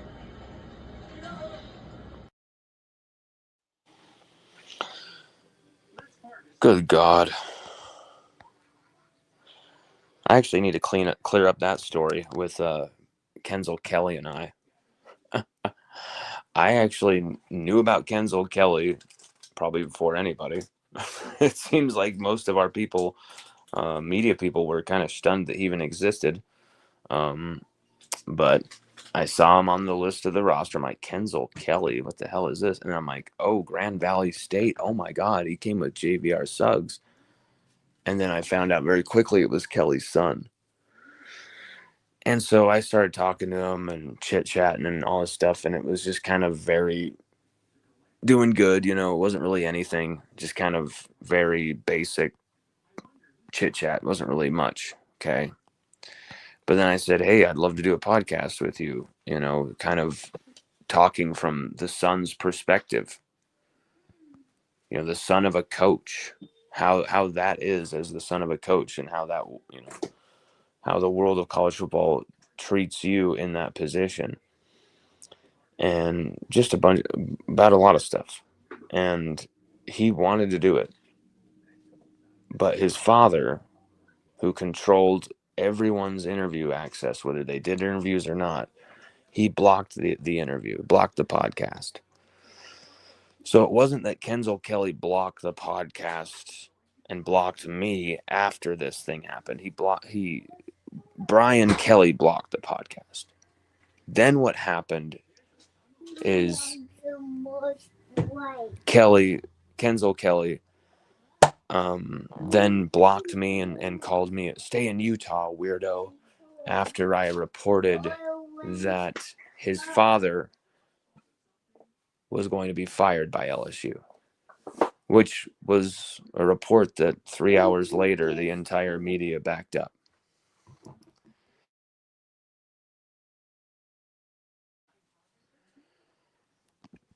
So Kenzel Kelly kind of blocked me and all that stuff after the fact. I was just making a joke about how he was all over the media because of the whole thing, and just saying like, you broke my heart that we couldn't do the podcast. Like it was more in jest. It was more of a joke. It's not like we had some giant, venture planned or whatever. It wasn't anything like that. This was purely an interesting idea that I had, that I thought Kenzel would be down to do, and I thought Brian Kelly would let his son do, because it's, this is his son, and his son hadn't gotten really the time of day or even knowledge of his existence from most of the media at this point. And so for me, it was like, this would be a really unique, really cool interview. A coach's son, literally on the team, how he gets along with things, how things are going. And I already knew he was friends with the Weeks brothers. I already knew he was friends with Pyburn and Jack. I almost called him Jack Bauer, Bauer Sharp. I knew he was friends of all these people, not fans, friends of all these people. And so it was like, oh, this is great. I kind of thought he was like hidden in the background and no one could acknowledge that he existed. And how dare you, once I saw him in all these photos and all, it's like, okay, maybe now's the time where we can ask to do a podcast, and maybe Coach Kelly would be down to do that. And I think it was very dumb of Coach Kelly to deny that, because did he not want anyone to know his son was on the team? Like, did he not want to know about the nepotism? What was that about? Because I think it would have been a good thing for Kenzel, and maybe, just maybe, the Free My Boy incident could have been avoided. Maybe a discussion with LSU Odyssey could have given him the impetus, the self-love to avoid the trappings of the Free My Boy incident. Who knows? Just a thought. Just a half serious thought.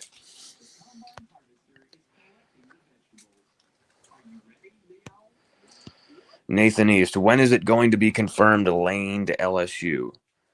Should be any moment now. It was supposed to be a while ago, actually, and really the fact that it's taken so long kind of gives me a bit of worry, because what's the holdup here, And I haven't heard from anyone what the holdup is and why that's going on, because there's mixed signals to that. So yeah, at this point we're kind of in a holding pattern. But I stand by the reporting. At this point, if he were to not be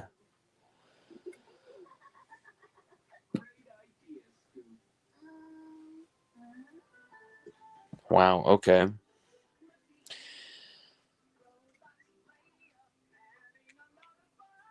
Yeah, we just got confirmation that Trinidad Chambliss will follow Lane Kiffin from Ole Miss to his next destination at LSU. We just got confirmation of that.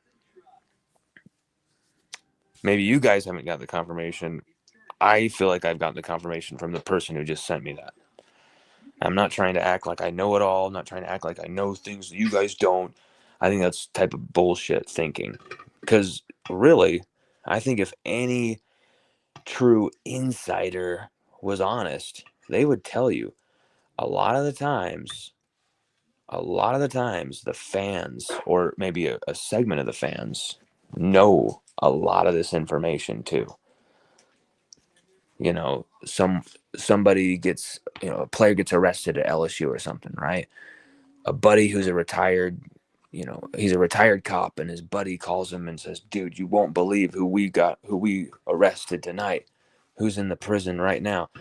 And then they make a few calls to their media buddies, and suddenly a story's broken about this player at LSU got arrested. I know that's how it's worked for me. I know that's how we've broken stories before. Same type of situation. And so for me in this, when is Lane going to be confirmed?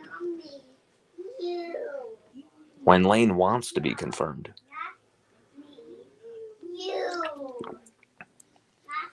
But it should be happening today, some point this afternoon.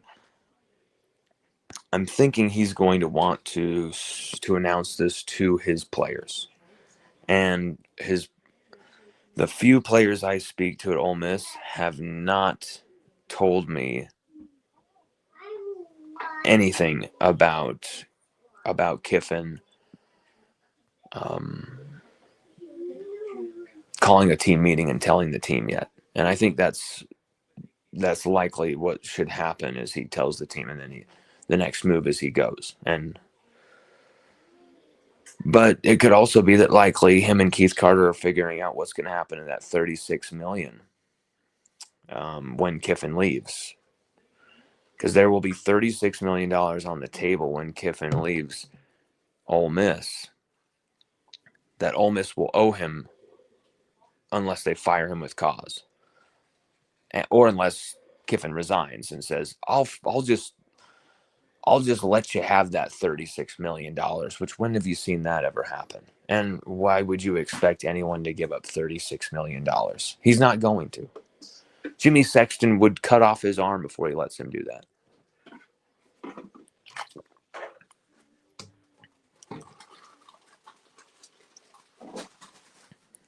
Like everything with Lane Kiffin, this is going to have its delays. But at this point,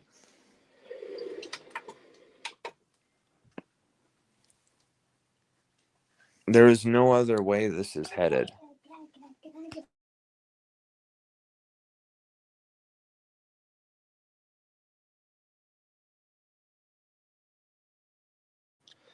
There's no other way this is headed. Could you really see him after all of this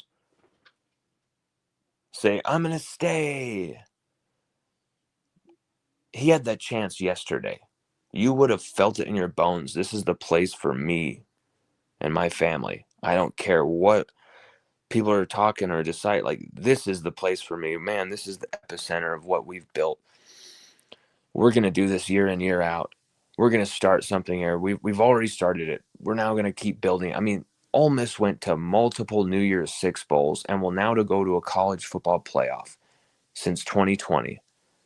LSU hasn't been to a single New Year's Six bowl in those years, hasn't been to a single playoff game in those years, but Ole Miss has done it. That's hard to take. That's hard to take, hard to swallow, but it's the truth. And that's all thanks to Lane Kiffin. That's all thanks to the improved quarterbacks he brought there. That's all, him bringing in Pete Golding from Alabama. It didn't look like it was a smart move at first. It looked like, okay, Pete Golding has kind of sucked at Alabama. Okay, whatever. And then Pete Golding got better after his crazy, Phil Spector hair DUI, where he had that Phil Spector hair in that DUI mugshot. After that rock bottom, he exploded. And now Pete Golding has a top 10 defense like almost every single year. And at Ole Miss, which people just didn't really expect. And what's great about Lane Kiffin is people think of him as this passing coach, as this air raid type coach, where it's almost like an air raid offense. And that's not Lane Kiffin at all. He is obsessed with the running game and getting the running game going, sustaining the running game. And what has LSU not had specifically from 2020 to now, except for like a few moments here, a few moments there? only 1,000-yard rusher who wasn't named Jaden Daniels, and that was Ty Davis Price in 2021. LSU have had nowhere near the rushing success of their past, of their tradition. Lane Kiffin will bring that right back to where it needs to be, and he'll bring that offensive line play right up to where it needs to be, right up to snuff. Brad Davis rested on his laurels. I mean, how Brad Davis went from being known as the best offensive line coach in the country to plummeting to such a state where LSU could barely rush for like 1.8 yards a carry against like Louisiana Tech. Like, you could not physically impose yourself on weak ass teams. You were playing as my buddy Daniel from the Go Team podcast. Definitely subscribe to those guys' show. As my buddy Daniel, offensive line guru, former offensive line head coach, who says, Brad Davis was playing guys who were guards. He's playing them at tackle, and he's playing tackles at guard. And it was so true. A dude like Paul Mabenga is a tackle, and he's playing at guard, and he's getting his ass kicked because he's not brutal enough. He's not physical enough. He's not down and dirty enough to fight, to get going.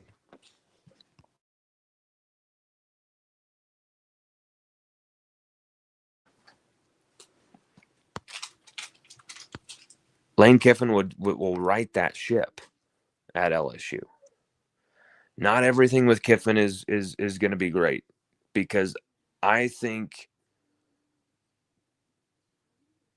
you get rid of Corey Raymond, Frank Wilson, and Austin Thomas with all of the rebuilding you're going to need to do. Man, that's not good. That's not a good start. That's not a good start.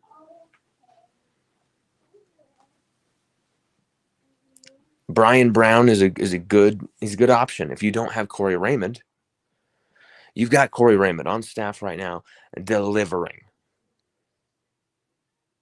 A Thorpe Award nominee, finalist, likely to win unless they rig this thing for Caleb Downs, which I've been told they probably will.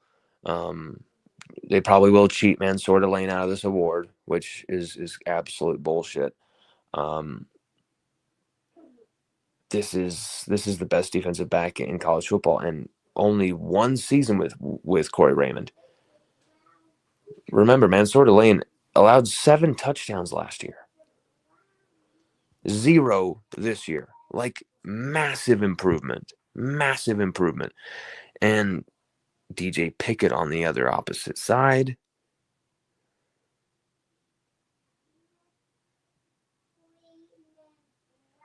I mean, this is a beautiful defense. This is a beautiful secondary.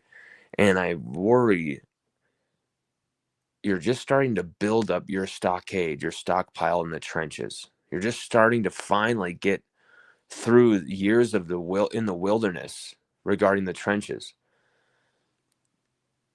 Big Rich Anderson hopefully coming in, Lamar Brown coming in, and you've got all, Ahmad Bro, Dominic McKinley, all these guys. I'm worried about LSU losing that depth. Through the portal or losing them as commitments. I'm worried about LSU losing that oomph in the secondary with Corey Raymond as well, because you lose those two, and then say Blake Baker, you take him out of the equation as well. Do you lose Whit Weeks and Zach Weeks for next season without Blake Baker? Or does Whit Weeks and Zach Weeks stay because of the familial ties with Kiffin? Very interesting. Very interesting. This can go in a lot of different ways. But I think it would be unbelievable astounding if Lane Kiffin did not retain Corey Raymond, did not retain Frank Wilson, did not retain Blake Baker if he could, which may not be possible. So you're probably gonna have to take Pete Golding there, whether you like it or not. Kevin Peoples, another guy you want to keep on staff. Probably not going to happen.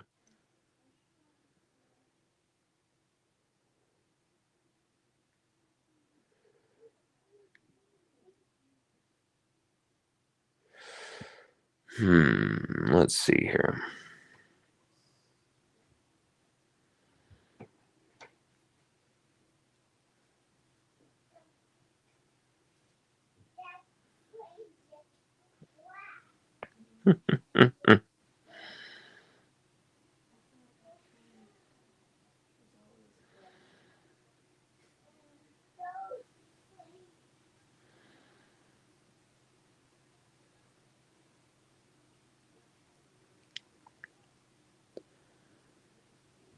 Sorry, guys. I have some weird messages coming my way.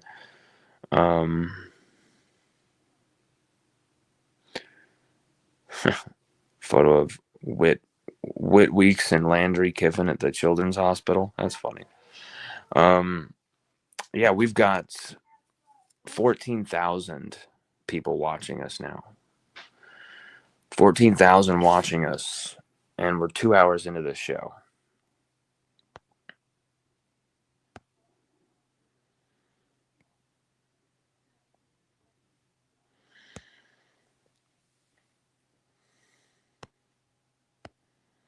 This is nuts. And I think we're all just kind of waiting for that official announcement, because even though we've reported that Lane Kiffin will be LSU's next head coach, which we have posted on the site, people are going to wait for that official announcement. They want to see that. They want to see Ross Dellinger reporting it. They want to see someone on there, some other guys. Jeremiah Newton, dude, it sounds like you are up and coming. Congratulations, man. Happy to be here now. What's up, Jeremiah? I'm happy that you are in here as well. That means a lot to me, because every single one of you guys, I mean, we've built this thing from the ground up, grassroots, person by person by person, subscriber by subscriber. We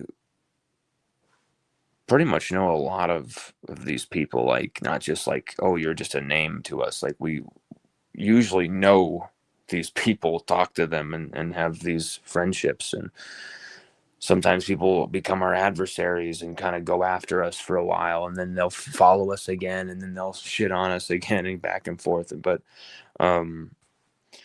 it is what it is, and that's what's part of this crazy college football landscape that I love so much, is that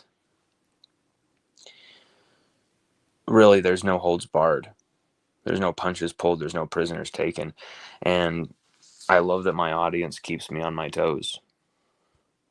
There's nothing to be congratulated for, you know. We're just a dude. We're just a dude who wants to do this for a living, trying to do our best to do it for a living. And to be honest, I think the only way we can do this for a living is if we can get some financial backing to pay for the travel and all this stuff, and literally get us up and running and launched. And so we can invest more into production quality, basically money, so that Chelsea can stay home and watch the kids while I fly around and take care of all this stuff. That, because I think any other way, getting hired by another place might be out of the question at this point, because people are offended by a lot of things, and we keep it real. We don't really, we try not to hide our true feelings on things, even though we'll say, oh, you're maybe don't say that. We usually can't help ourselves. But we do have a good judgment as far as when we put out information and disseminate information. We try and be as responsible as we can with that type of stuff, because it is about timing when you put that stuff out.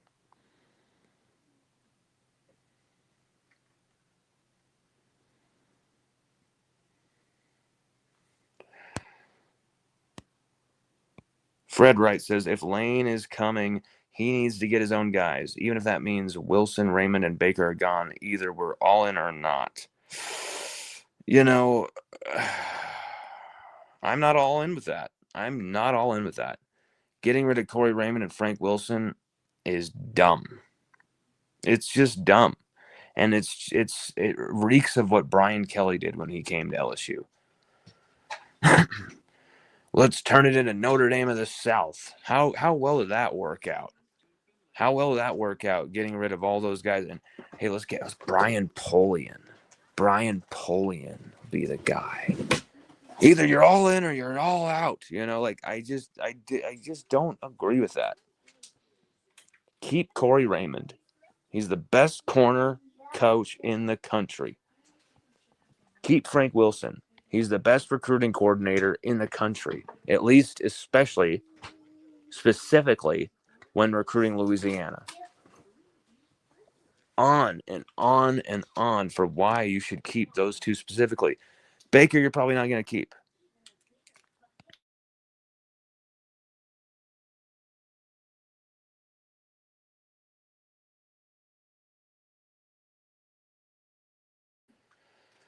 My son is literally trying to hand me a bag of fruit snacks that his mama just said he couldn't open. So guess he tried mama. He goes coming over to me. Here's the bag of fruit snacks, thinking I'm going to do it. You think just because I'm doing my show, I'm not listening, Seiji? I hear everything, you Goomba.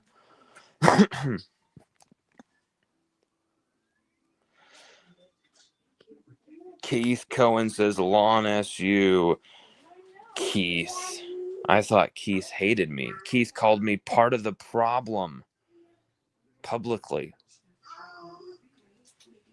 Keith called me part of the problem, which is the name of one of the best podcasts out there. Dave Smith's part of the problem. But he called me part of the problem because I said that Nussmeier could win the Heisman before the season. But who didn't? What other announcer, commentator, anyone remotely associated with college football media, who wasn't saying that Nuss could win the Heisman? Of course he could, but then he got hurt twice in fall camp and was never the same. We can argue, we can debate whether he was good enough to begin with. I know you don't think he was, Keith. I know you think he's been exposed for what he is, but I think it's quite obvious he's been exposed, that he's been hurt in two of the worst places for a quarterback to be hurt, your knee and your abdominal region. Our reporting on that, by the way, was months ahead of everybody and was ripped on and reviled, and people went after us. People called us full of it. People called us fake news.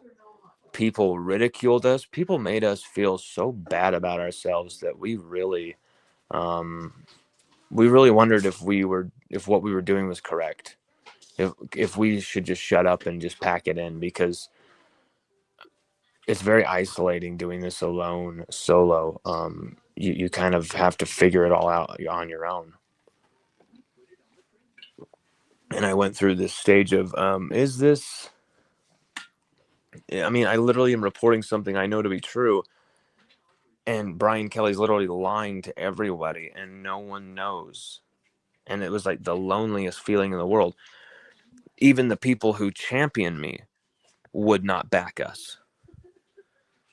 Like, there was very few. Drunk Blake Baker, I owe you a lot, my friend, because you never lost the faith. I will say that. Drunk Blake Baker never lost the faith, never said what we were, putting out about Nuss was BS. or about any of the stories we've been ahead of with people. He has always kept it real. And sometimes, I'm not expecting people to believe everything that we put out there. This isn't a cult.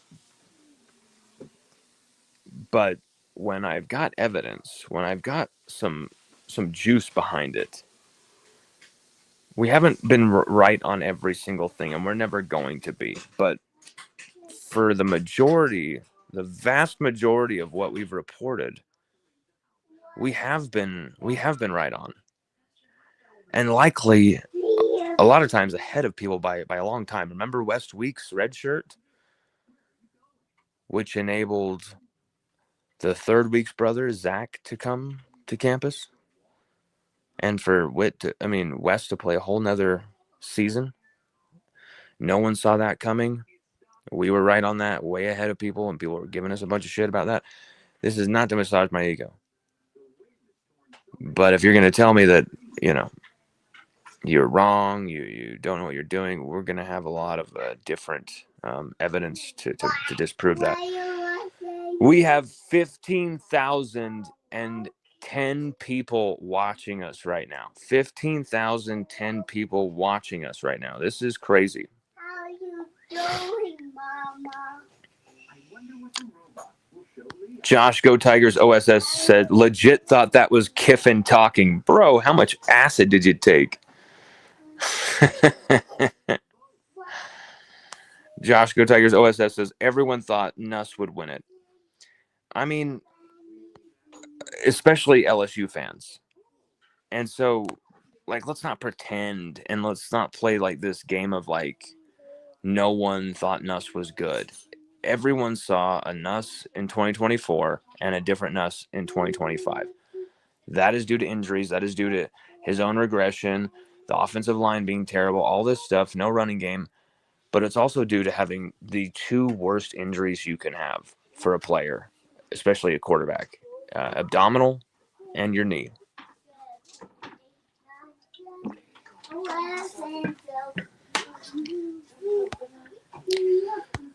Everybody, if you haven't watched this before, this is LSU Odyssey live. We have been hearing whispers, phantoms in the night, shadows crossing across our windows to tell us that Lane Kiffin will be LSU's next head coach. Lane Kiffin will be LSU's next head coach. And we're not really hearing much that could dissuade us from reporting that full on and going with it, because though there hasn't been an official announcement, everything is going in that direction to a point that it is almost guaranteed at this point.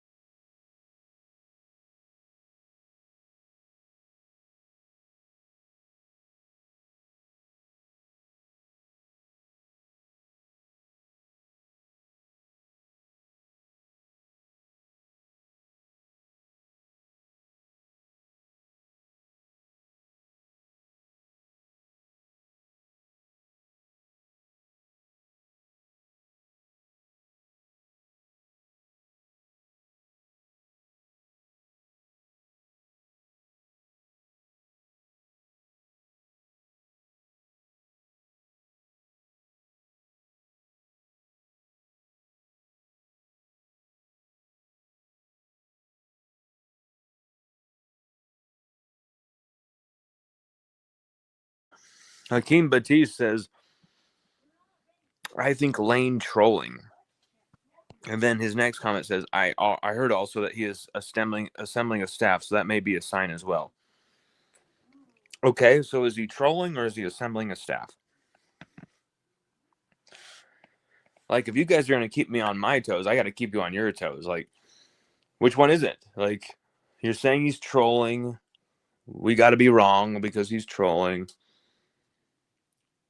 Okay.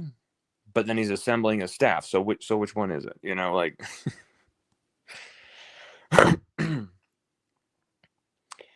LSU kickoff in just under an hour, just under 40 minutes here. And there's a high likelihood that LSU will have their next head coach by that time. You don't just have to take my word for it. Bruce Feldman is reporting that LSU's confidence is very high right now, and that they're expected to sign Lane Kiffin at some point over the weekend, and Lane Kiffin could be introduced as early as Monday morning. This hasn't been 100% confirmed, but this is as likely as you could possibly be.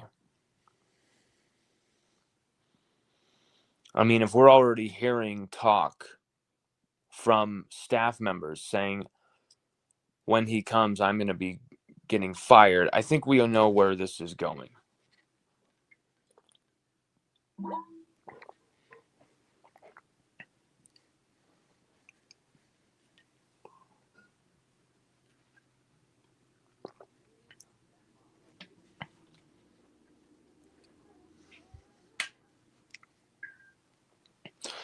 God, I hate when you eat bacon and sometimes it cuts the roof of your mouth. It's like, good Lord, man. What am I eating? Dracula's penis? Like, good Lord.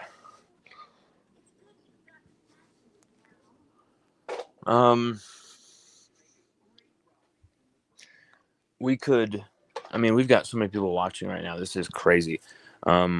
We could do an intermission, and then when we hear something official, pop back on, because I'm trying to think of what we could do to keep this going in a way that's organic and real. But the game is about to start. LSU are about to kick off against Oklahoma, a game we didn't even preview this week, which is the first time we haven't previewed a game because we've been too busy wondering, talking, sourcing, looking into who's going to be the next LSU head coach.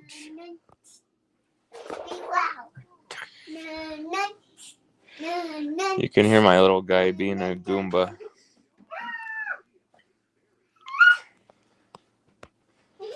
Anyway, we will jet now, but the game's about to start, and we will be doing a show in the second half because I'm being told that that's when something is about to happen.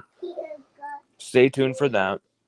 Stay locked into LSUODYSSEY.com. This has been one of our biggest audiences ever. I don't think it's the biggest, but it's close. This is simply incredible. Thank you guys all for watching, locking in, and definitely go back to the beginning and rewind.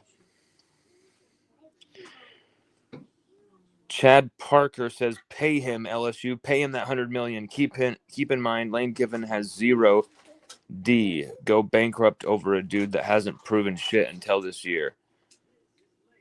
I mean, he's been to more New Year's Six bowl games in the last 5 years than LSU has, which, New Year's Six bowl, but still, that's a Sugar Bowl and a Peach Bowl and a college football playoff LSU hadn't been to. And this is Ole Miss he's doing that with. He was the most innovative rock star play caller at USC, a team that had always a 3,000-yard passer, 1,000-yard rushers, sometimes 2, and sometimes, most of the time, 2 1,000-yard receivers. That was a juggernaut offense, and he ran it. And you're talking about him doing this consistently, always maximizing the players he gets, always getting the best out of every single guy that he possibly could. And then you see Brian Kelly do the complete opposite. You've seen Les Miles do the complete opposite. The end of the O era, getting the complete opposite. A lot of wasted talents at LSU. I don't see that happening with Lane Kiffin coming to LSU. I see Kiffin maximizing these guys and taking it to the next level. Because here's the thing. At the end of the day, Brian Kelly was a politician and Lane Kiffin was a football guy. Remember, just remember that. Lane Kiffin might be, you might not agree with how he does certain things. You might not think he does things the right way sometimes, or some of the words he says, how he trolls or whatever. Lane Kiffin is a football man, a football guy who's going to make football decisions about his program, guided by what it takes place on the field. He is not going to be sitting there caring what the media thinks or what the perception is or what the national media think or the national talk. He's going to care about what is happening on the field and how to win football games. That is bar none where he's at and where he's always going to be at.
We will be taking a short intermission and we'll be returning to continue this live stream by the second half. LSU Oklahoma about to start. Join us for the watch along. Hell, we might do it the whole game. Check in with us and stay locked in here. Thank you, everybody. We'll be talking to you soon once again.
special attention to that T-shirt he's got underneath his jersey.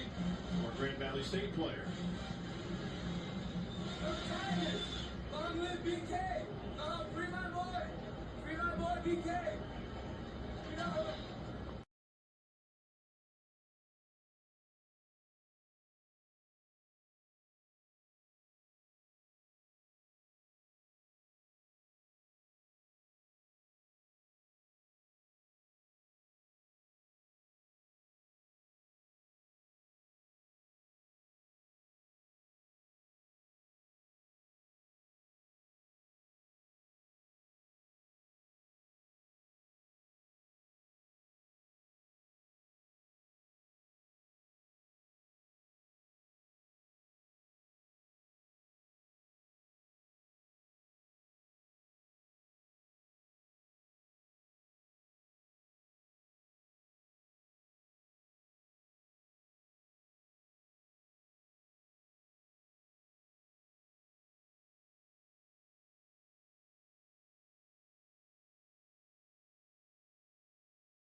Walk in here, call me a hoe, we'll see how it goes.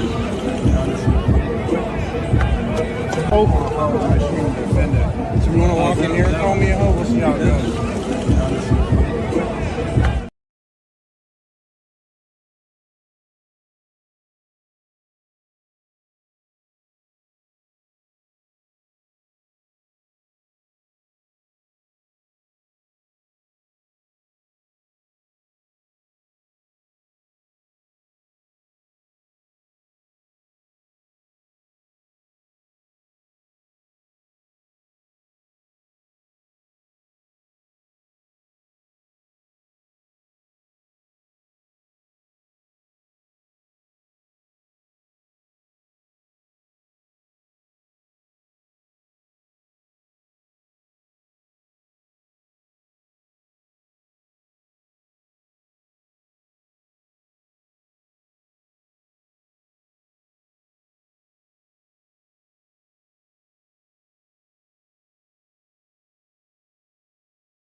players to put their best on tape, to put their resume on tape, whether that be for the NFL, whether that be for the next coach at LSU, or whether that be for the portal.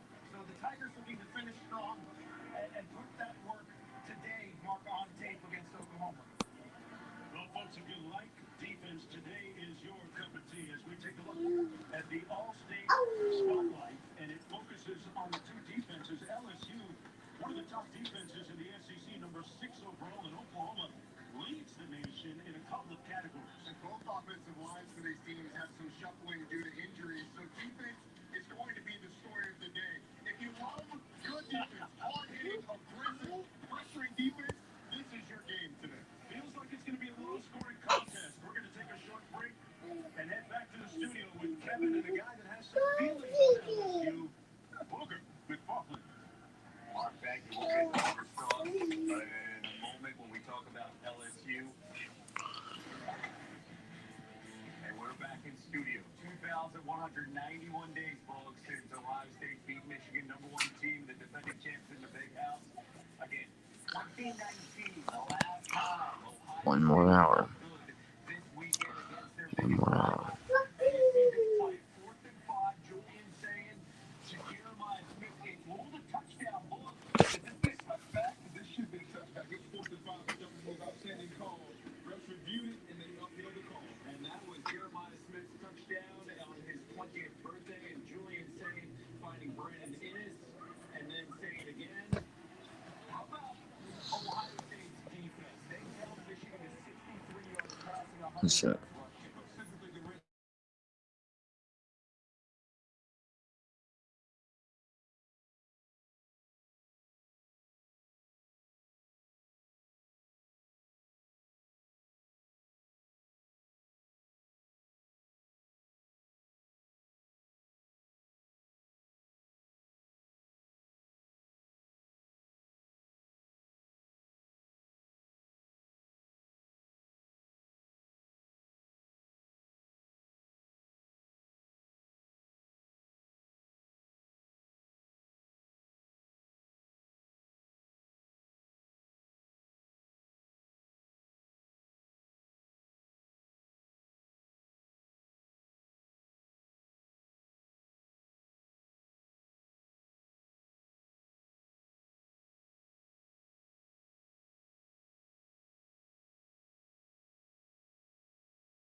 LSU, Oklahoma about to kick off.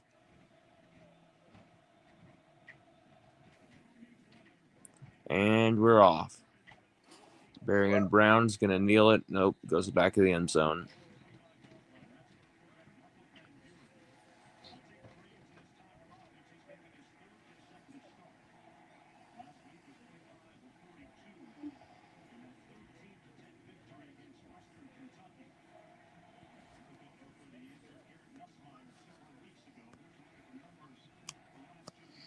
Come on, MVB. Come on.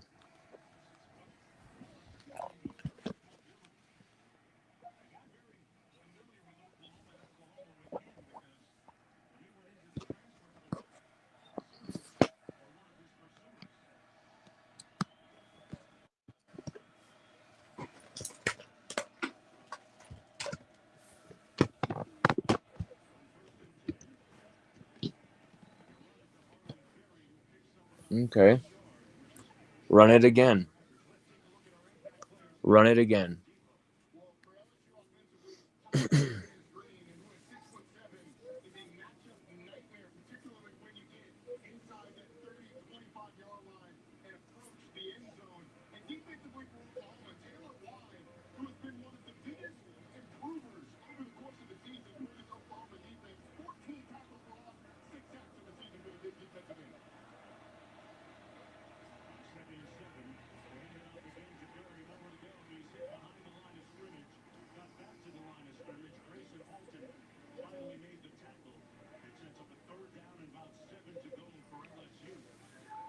Third and 7.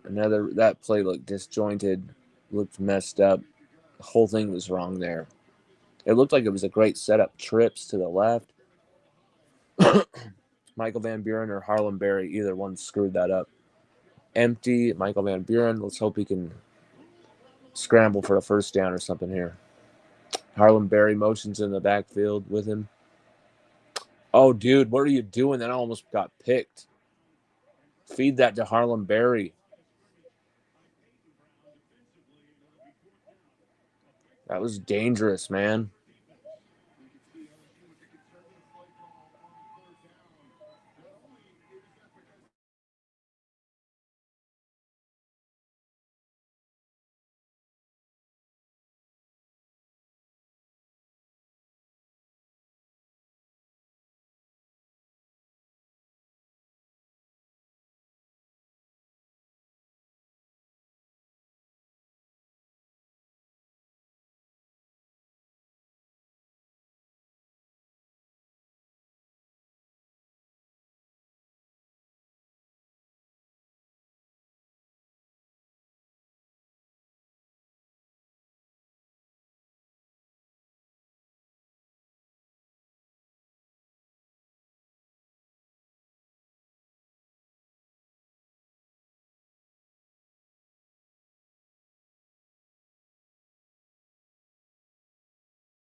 In college football, well, just football in general, when you score, a touchdown counts for 6 points. Did you know that? Yep. Each touch, a touchdown counts for 6 points, and then you kick one after for an extra point. Technically, just basically, let's make it easy. Each touchdown counts for 7. God, football is such a weirdly, needlessly. I didn't have the kicks in it. You got chick hicks in it. No. Football is such a weirdly, unnecessarily complicated game, somewhat. But trying to explain to you, Seiji, how it goes. LSU just can't score a point. We just can't do anything. We can't throw it. We can't run it. We can't move. Our offense is poo poo. Yes, they are. Our offense is poo poo. Get him. But our defense is brilliant. The tackling. My team probably got poo-poo. Probably got poo poo.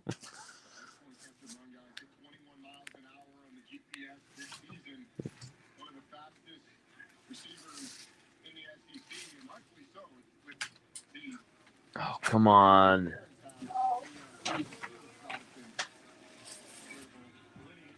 Get him. Get him. Get him. Get him. Oh, you had him in the backfield. What? Oh, no, it was West. West had him in the backfield. Oh, I love go. No, not go. No, not go.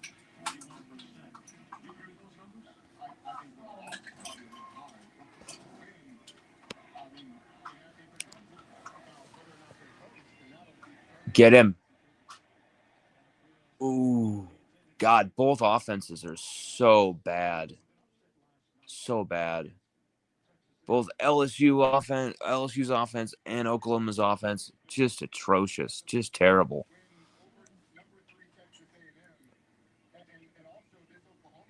You knew when Harold Perkins picked off that pass and gets to the 3-yard line, you knew you could just see how desperate he was to get that thing in the end zone. Like, we have to score this now, or we're not going to get any points at all.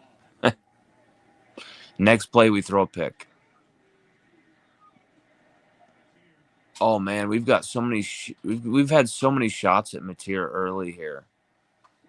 We've already got a few plays in the backfield, an interception. Our defense is playing well, but man, if Mateer starts breaking out those type of runs, he can wear us down and work us side to side. You've got to finish these plays off in the backfield when you got him dead to rights.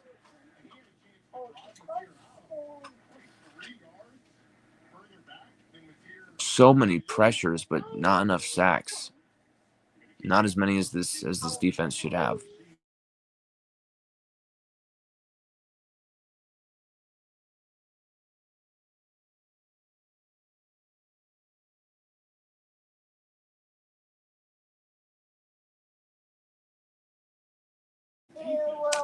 Another play behind the line. Was that Guillory? Wow. Was that Wes Weeks? Who did that?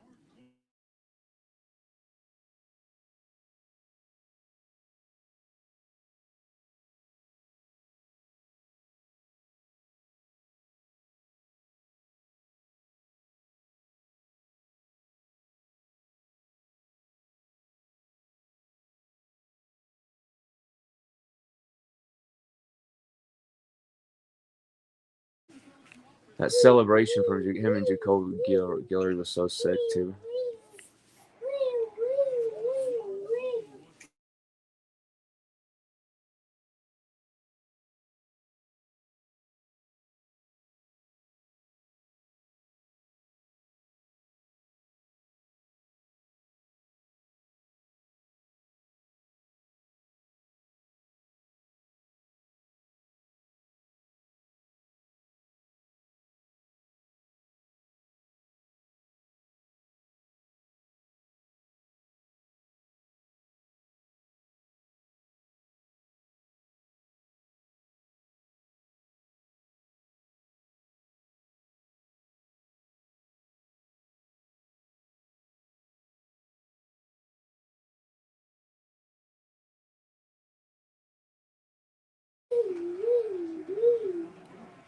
We'll be going live very soon. Stick with us.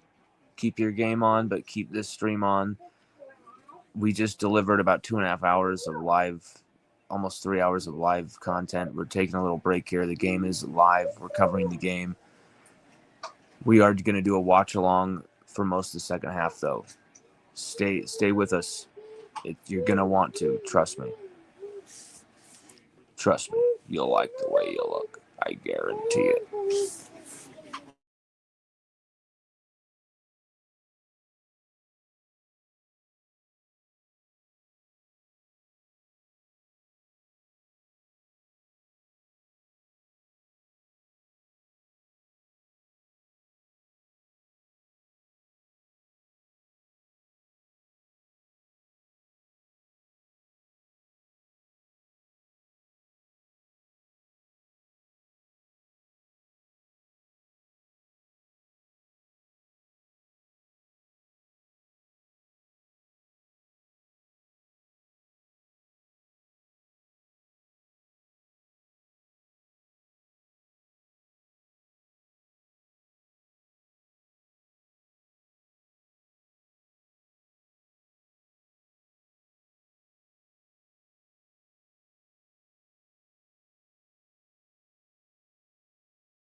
LSU Odyssey is back here. LSU Odyssey Live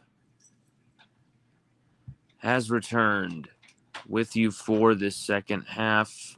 Sorry, we got Lane Kiffin's face over ours in a very ridiculous way. 1 second. There we go. LSU Oklahoma has been absolutely abysmal in this first half. Absolutely abysmal in this first half. 3-3.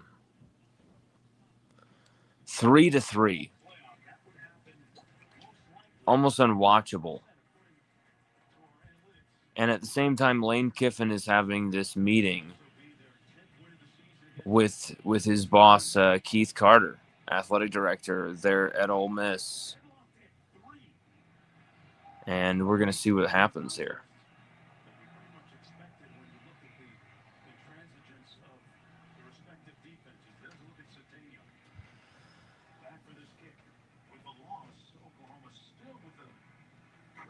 Man, this game has been ugly. The stats are just absolutely diabolical for LSU Oklahoma here.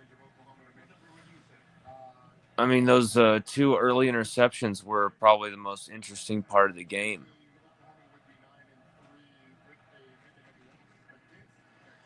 Xavier Thomas had more passing yards than Michael Van Buren did in that first half. It was 17 compared to Michael Van Buren's 7. LSU had 66 total yards in that first half. 66 total yards from 25 plays. 25 plays, 66 total yards. Embarrassing. Defensively, you have 5 TFLs. Harold Perkins had that pick.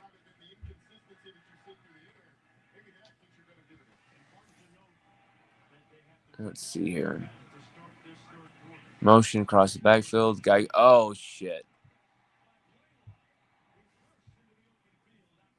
That's a great play by Ole Miss right there. Ole Miss had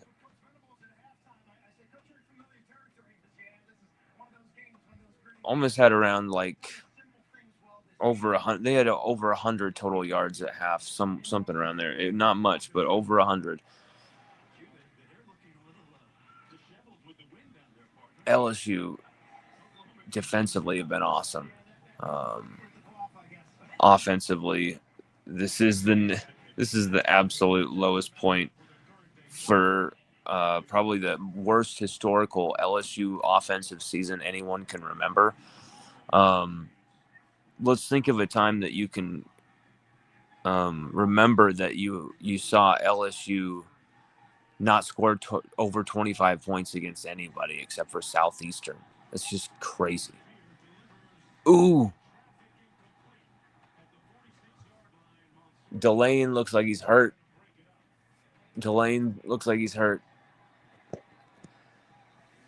Shoot.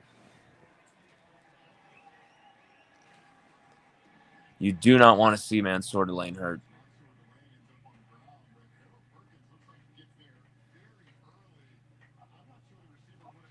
Oh, man. You got Sage's yogurt all over this thing. Good Lord. 3-year-olds, the villains of couches or any furniture at all.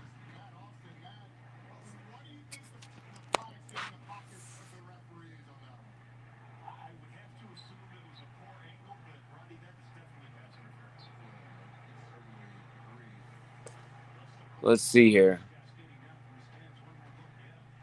Ooh, Delane almost picks that off. And then Perkins kind of smashed the dude, but it was uncatchable in the word of Delane was the only one who had an opportunity at the ball there. So there is no penalty there. For once, they don't call a stupid, soft-ass penalty on the defense. For once in the modern day college football. What someone like Brent Venables, who's freaking out at the ref, what someone like him complains about every single season, every single offseason is the game is getting softer. The game isn't like it used to be, all this stuff. And then you're going to bitch about a play like that. For once, the defense gets the benefit of the doubt. For once, the defense gets a call. For once, the defense can play hard-nosed and tough, but fair, and still not get cheated by the refs. And you're going to bitch about it, Brent Venables? Like, and now a false start by Oklahoma. What a disastrous start to this second half by Oklahoma offensively.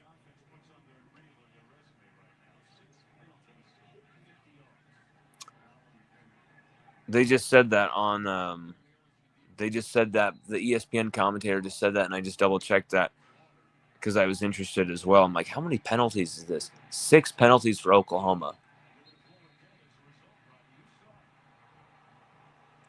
What is this? Is this another penalty? They just blew the play dead on 3rd and 15.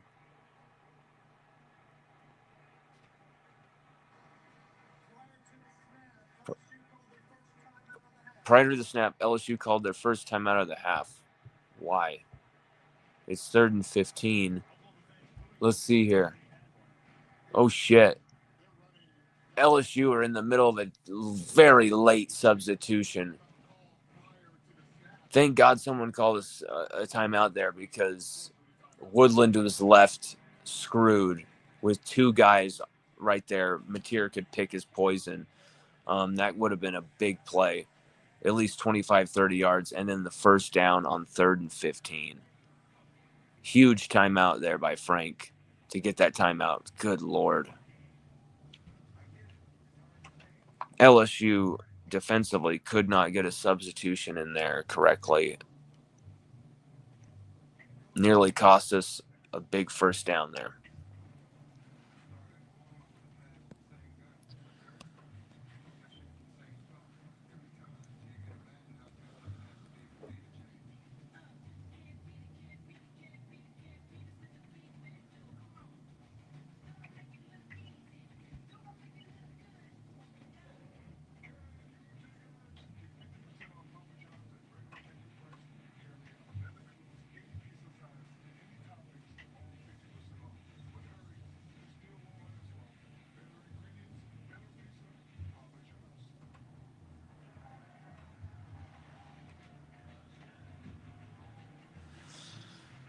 Oh, man. Today's been a wild day on the internet. People woke up choosing violence, going after one another, and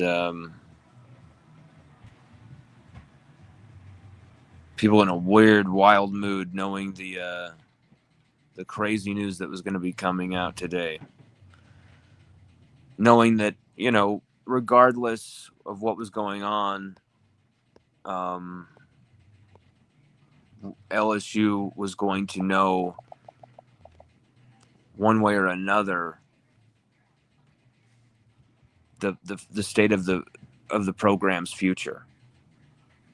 Is Lane Kiffin going to be the head coach at LSU or not? You were going to know that today, and there was a heavy feeling in the air because of that. Like, ooh, what's that going to mean? And some people kind of acting out like crazy online, using it as a big moment to. I don't know. I'm not gonna. There's some strange stuff going on behind the scenes from some people. Some friends of mine have also been kind of the target of some weird stuff. People using our name involved in the middle of it. I have no clue what the hell's going on with it. Having people take things a different way or be offended by things that you honestly weren't aware or thought would annoy someone or piss someone off or cross the line. There's been all sorts of weird craziness that's gone on today. But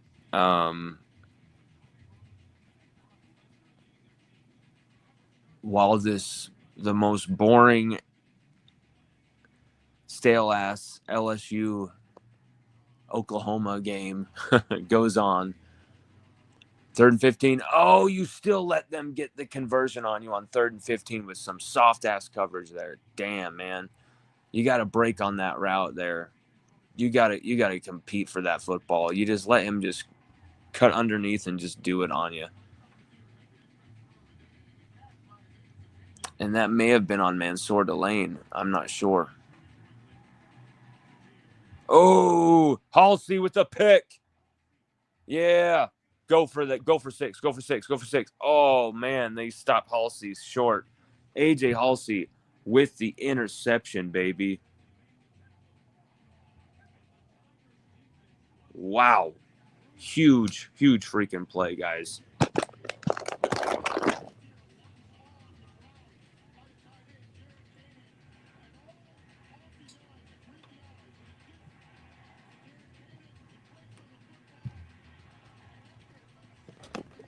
I love how many interceptions LSU's had this season, guys. I love it. LSU's had so many damn interceptions. Halsey is such a badass. That's his 3rd this season. Perkins gets 3. He's got 3 now.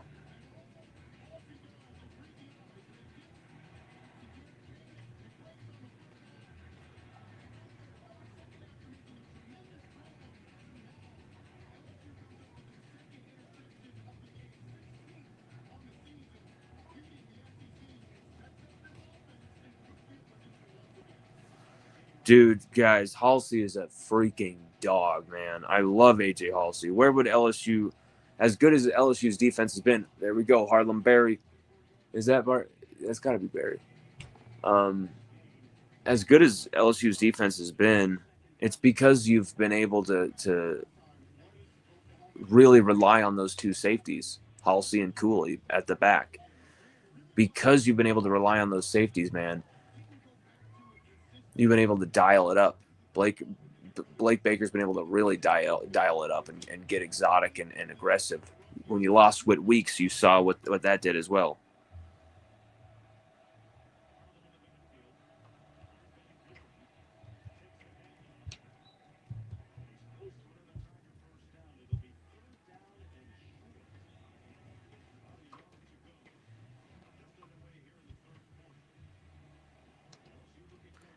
LSU's offense, if they screw this up again and can't cash this in, I'm gonna lose my mind. You know, like this is like finish this off. My God.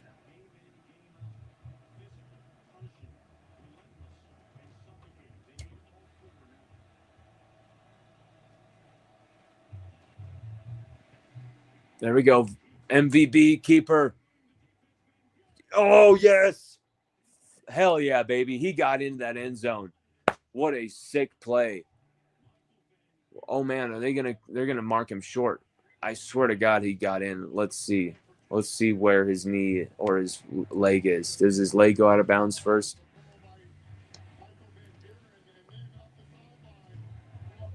Oh, man, that's close. Does he step out of bounds before he reaches? I couldn't quite tell there if he did. Like it looked like it. He could have stepped before the bang bang play, you know, before he hits that pylon. But I would like to replay that. Beautiful play call. That was absolutely sexy. What a play call. Oh, finally. My God, this offense has been such putrid shit. What a play from Alex Atkins here. What a play call from Alex Atkins here, guys. Holy Christmas Christ. That was beautiful.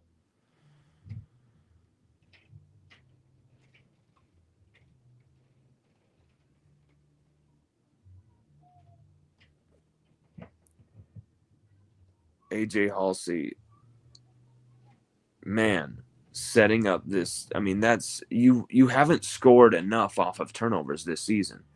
If you had scored off of turnovers this season, you might have only like 2 losses. Like that's crazy. If you had scored off of turnovers this season, who knows?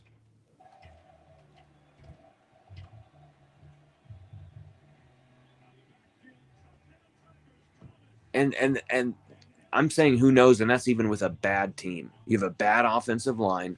You have a terrible offense, a historically poor offense. awful play calling as well. You have a defense that couldn't stop a running quarterback for a lot of the time under Blake Baker. You had a defense that was injured at times too, missing weeks.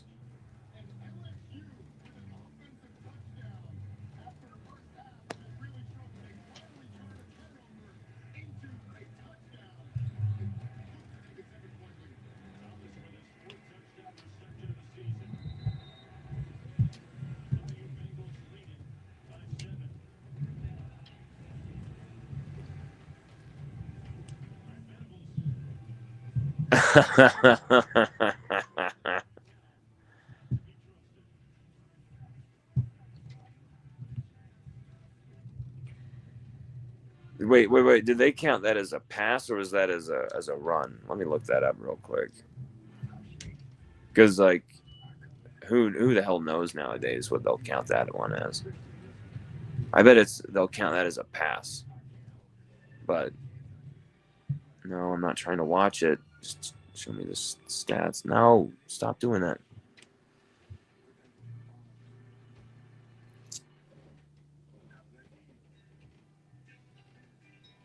Yep, it went down as a receiving touchdown. 1 catch for 1 yard for 1 touchdown.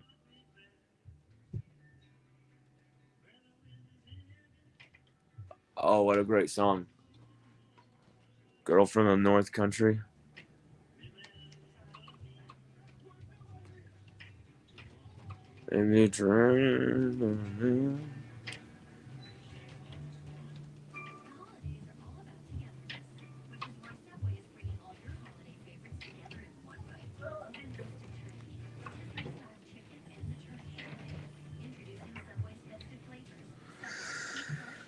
Wow. So LSU finally score a freaking touchdown. LSU finally do something off of a turnover. Great signs. Great signs. It's Oklahoma. As bad as LSU's offense looked tonight, Oklahoma looked like, yeah, maybe they can get some yards here and there. Our defense doesn't look like giving up much to these guys.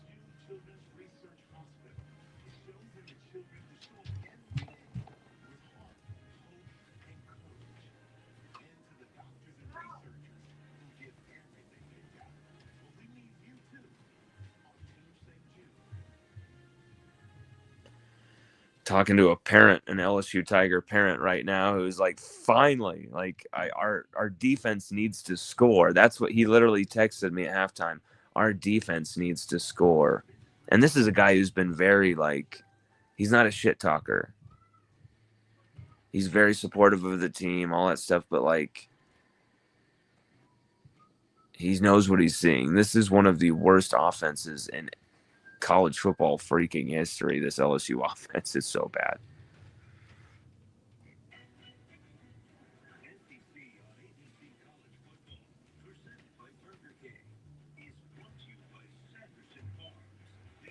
Chelsea just took Sage to the park a while ago, and now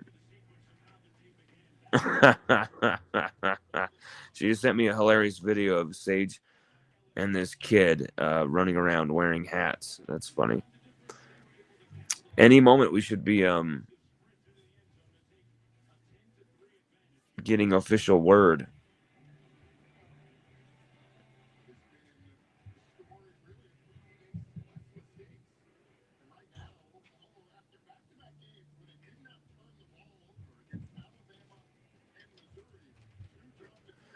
What happened to my Xavier Thomas post? I was posting about Xavier Thomas. I caught that. I thought I posted that thing about Xavier Thomas's touchdown catch. Sorry, guys. So, they're showing the bracket based on current rankings. Alabama versus Ole Miss in the first round. Miami, Oregon, Notre Dame, Oklahoma, Tulane, Texas Tech, Georgia, Ohio State, Texas A&M. And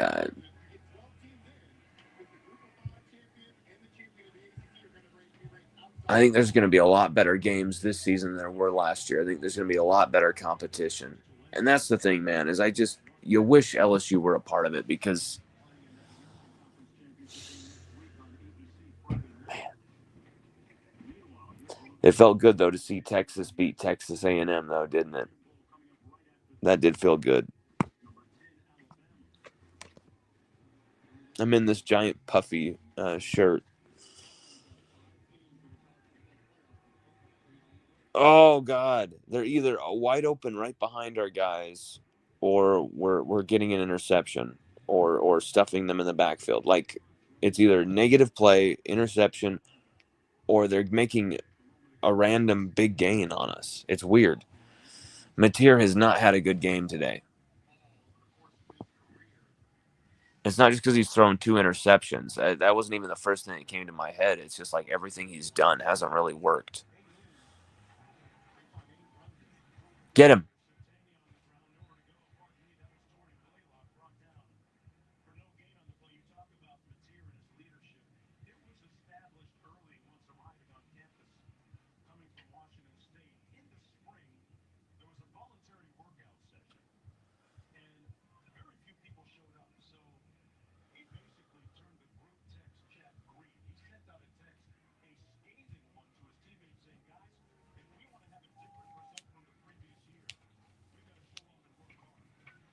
Ooh, ooh. That Devon Keys, yeah, baby. That was a sick play by Devon Keys right there, guys. Right in the backfield. Just absolutely lit him the F up. Holy crap. We gotta film that, man. Like Keys just I don't know why he gets garbage because he continues to impress me.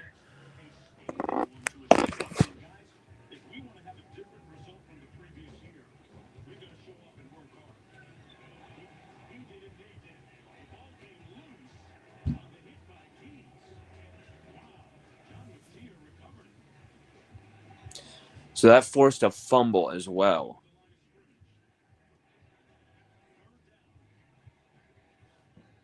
Wow.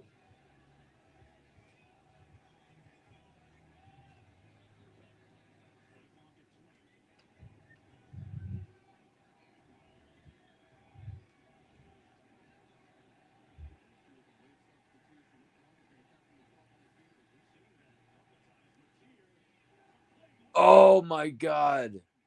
Just past them. Who was that? Was that Woodland? Who was that just dove for that? Was that Delane even? Someone just jumped for that and barely missed.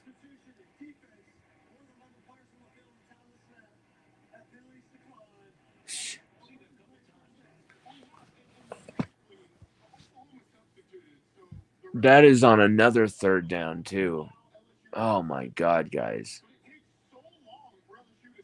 Oh, the substitutions are taking forever. What the hell's going on here? The hell was that? Oklahoma had a free. Yeah, they just said it. Oklahoma had a free play on there. Get him in the backfield. There's so many. Oh my God. As many tackles for loss as we've had, there's so many more opportunities for more plays here. Our guys are hesitating. Our guys are kind of like, let them gain 3 yards before I'll tackle them.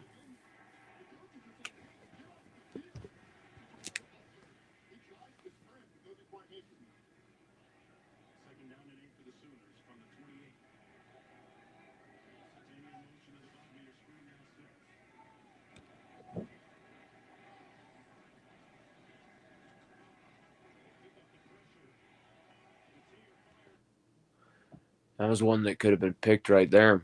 Sorry, we're a little bit behind.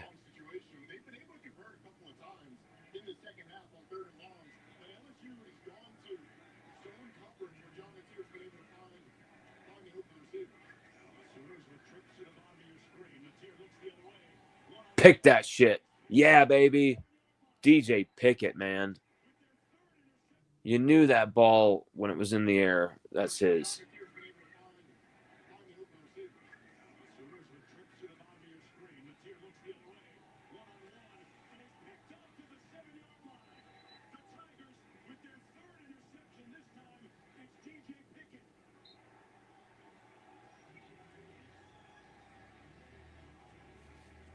Wow, baby.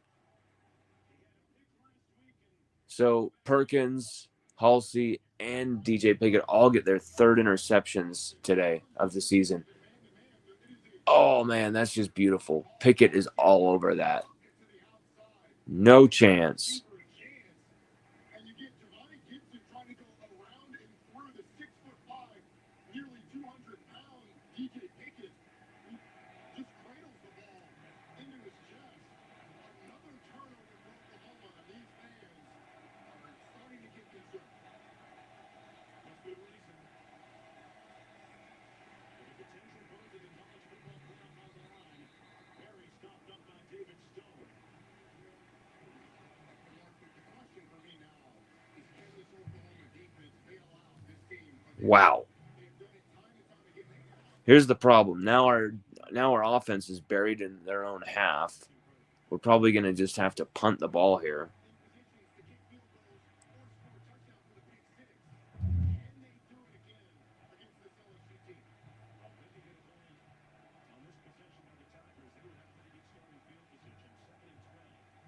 Come on. No. Oh, you called the wrong play, man. Oh, my God. I thought he had given it to Harlem Berry there, and instead he kept it. RPO, man, you fucked up there. Bad. MVB. You shouldn't have kept that. You should have gave that to Harlem, and Harlem Berry probably has 20 yards. God, that is infuriating. That is infuriating. Wrong read there. Just the wrong read.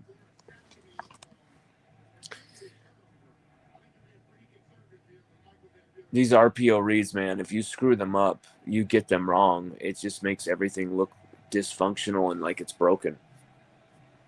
And this offense is already broken. Already. We already knew that. And you could have just done that last play. And instead you did that on 3rd and 13. You literally have like third and like, it was like 4th and like 4 or something. 4th and 5. Yeah, 4th and 5. You literally could have done that on 2nd down. Why the hell did you not do that on 2nd down? Every time LSU runs the football, actually runs the ball this game, they've been successful. When they go away from it way too early, or they call these really outrageously overcomplicated schemes and plays, then they screw themselves over.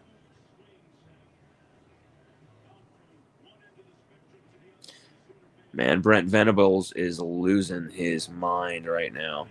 We have 37 people watching us right now. This is cool to see. How you guys doing? It's LSU Odyssey live. Watch along.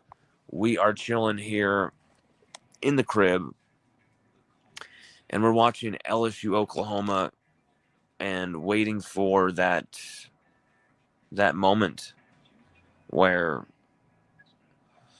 this Lane's Kiffin saga is finally at an end, and he is, officially him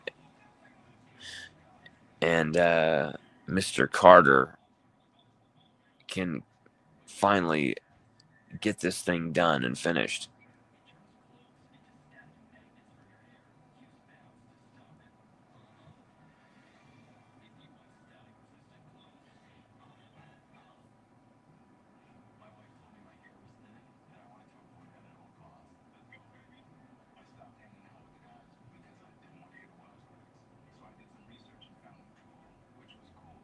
Man, okay.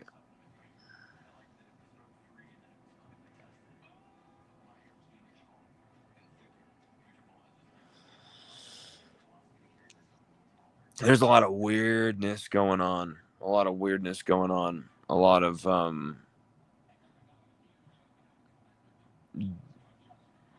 strange posts and stuff going on.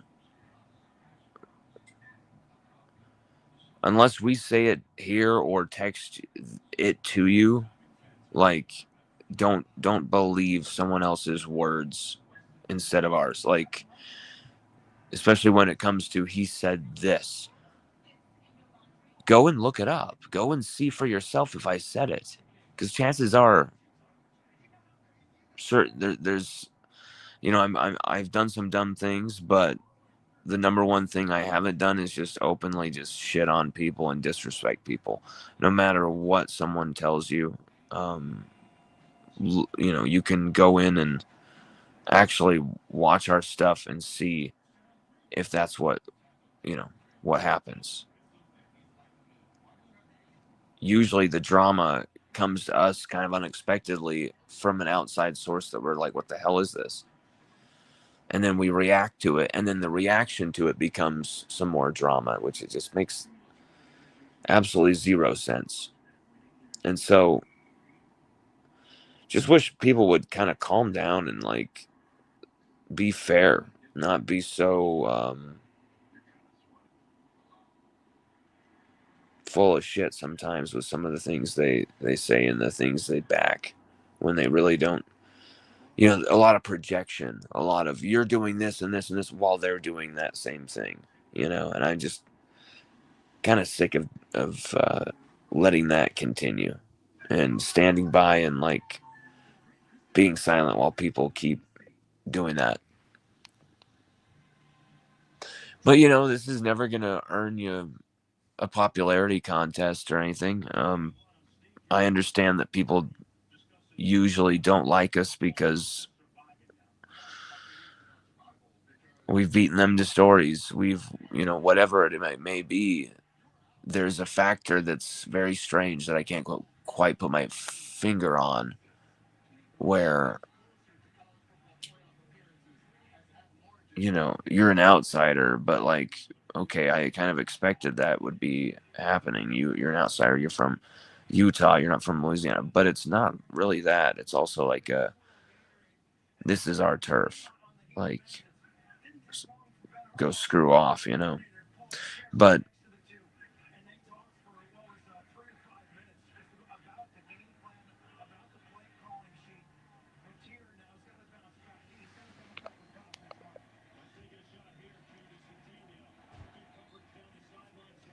God, this game, guys.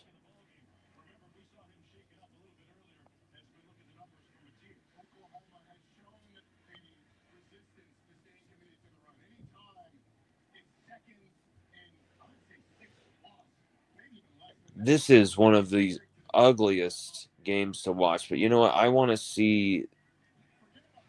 really want to see how good this defense can be next season. Like some of the glimmers of what they could do next season, who they can keep to try and get something back for next year.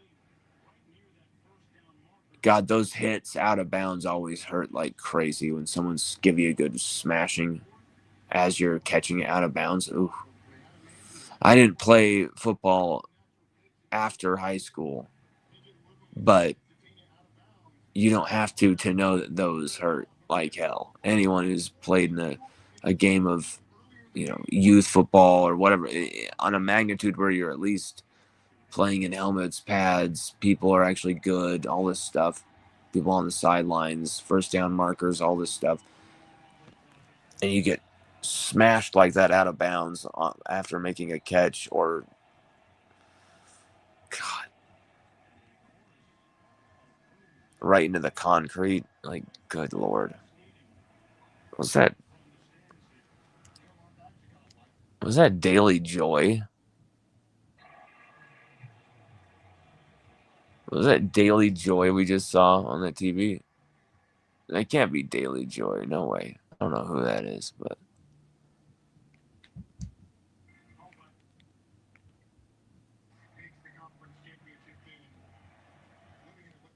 yeah, SEC championship next week, and that's probably what's making this Kiffin decision be all over the place right now, and why it's taking a second.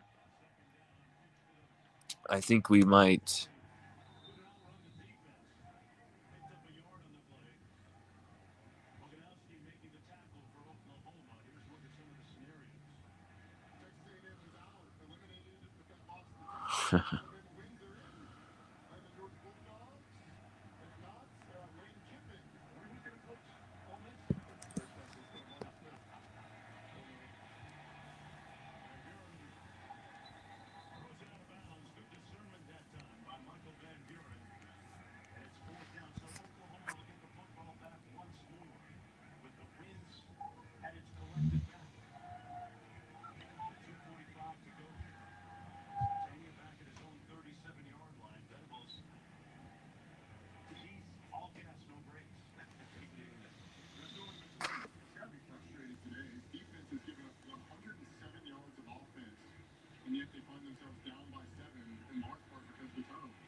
Man, I swear LSU, like a punt is a play call for this offense. You know, seventh punt. Ooh, is he gone? Thank God Grant Chadwick, the punter, actually was the one who tackled him.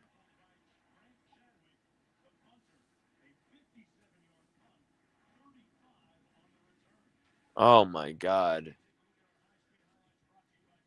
They're basically right on the cusp of enemy territory here, you know?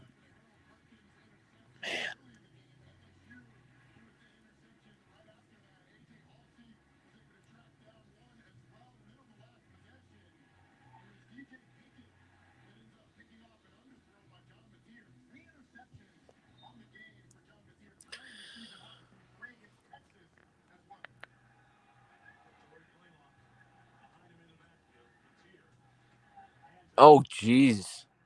Guys, we are able to get a TFL on like every freaking play here. There we go, baby. That was Witt. It's great to see Witt back in the game, man. And you can see the defense has been awesome anyway, but you can see the defense is flying around with him.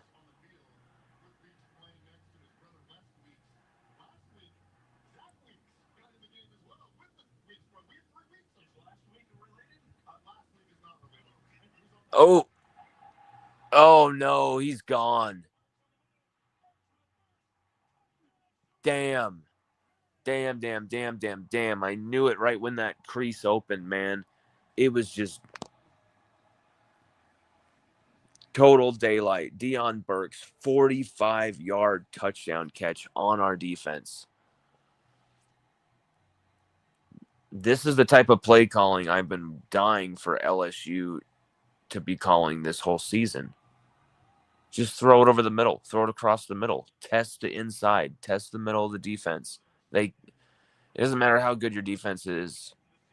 You can't keep up with these type of playmakers and these type of passers in this day and age when they throw it over the middle.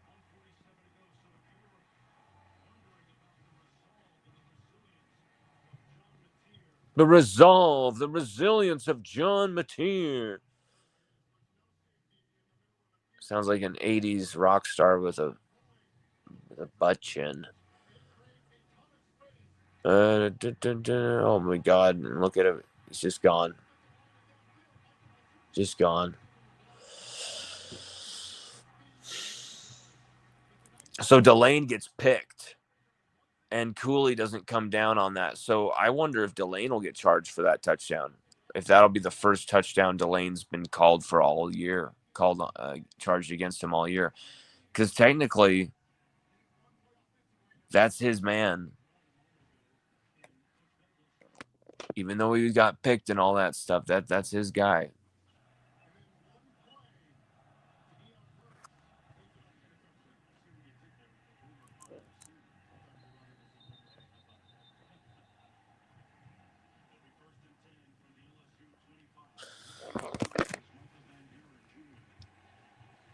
How's everybody doing? What do you guys think about this game?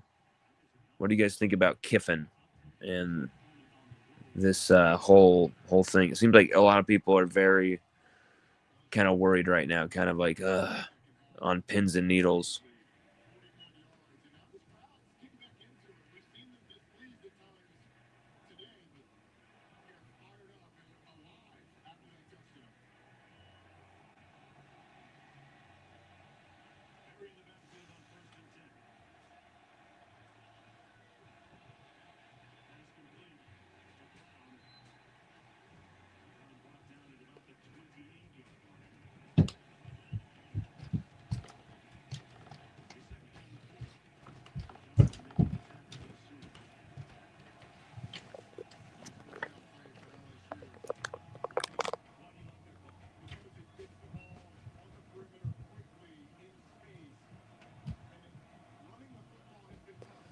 Come on. Come on.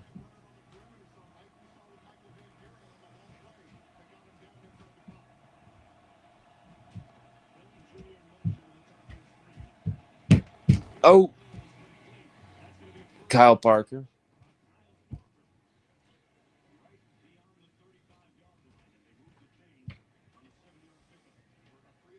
like it just seems like there's guys on this offense who every time we get them the football, they do something good with it, and then we just don't see them get the ball the rest of the game.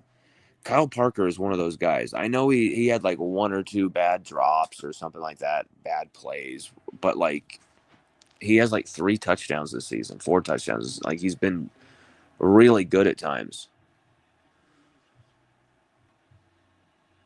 and we barely get him the ball.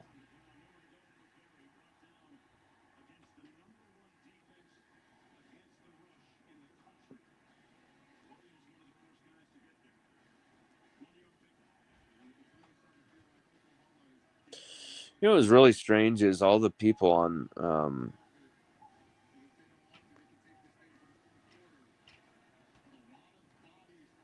that On3 forum were starting to like me, posting on there, and then I got banned right when people were starting to like us and basically like gaslit, like you've been so mean to everybody and so rude, when it's like, man, if someone like the stuff I've been called on that forum, you know, basically runs the gamut. And it's like, are you going to be soft? You can call stuff, you can call people stuff, but you can't have it called back your way. Like you can't take it. You can deal it, but you can't take it. Like, come on, like let's don't be soft here. But then it turns into like you know, people can give you shit and you just have to take it, and you're still like being a party pooper. You're still not being a good person or whatever, because you don't just let us, just by existing, we just have to criticize whatever you're doing, um, and your whatever your response is. But if you call us on stuff with the gusto that we have to call you on, people just can't handle it. So um, I don't know why the On3 people were giving me a free account. I didn't want the free account. Like I didn't want anything that was for free. Like that wasn't something I was doing. I think I know how that happened, and I think it's a complete gaslighting BS that no one will actually tell you what really goes on with some of these situations. They actually just lie to you and take your money. But these guys also get propped up and turned into almost like deities who can never be wrong. They're never wrong, ever, ever. Even though I can probably say about 5 to 10 things that some of these people have been largely wrong on, and I'm probably missing a large portion. But I don't really care. I'm just trying to do my thing. I'm just basically saying in reaction to people refusing to let us just do our thing by coming and attacking and trying to gaslight you guys as an audience, as a fan base, to say certain things that are happening that aren't, and try to paint certain people as people that they're not, and have gone to great lengths to show you that they're not. And I'm not going to say any more about it from this point forward. Any drama that people want to cause outside of what I do here, whether they're, coming at us, whether they don't like how we look, they think we look ugly, which it's like, okay, I didn't know I was supposed to sexually turn you on while also giving you LSU news. Um, all of those factors, like, we are just going to try and deliver the best college football content we can possibly deliver to you, the fan. And that's it.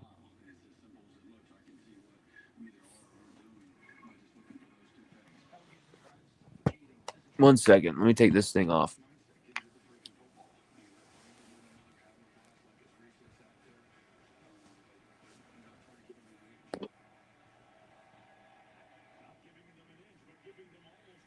Oh my God. Trades Green with another drop.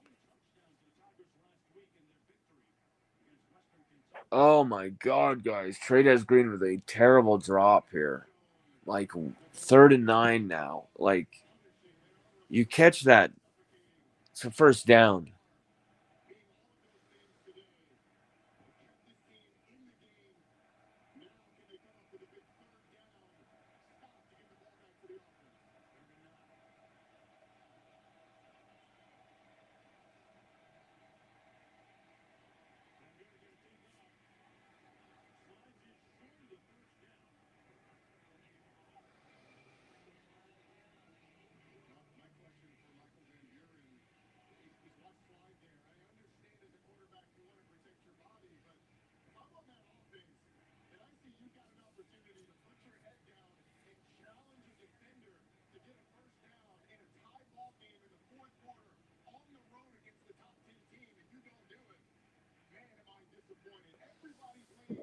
Michael Van Buren shied away right there. The announcer is saying that, and I think he's right.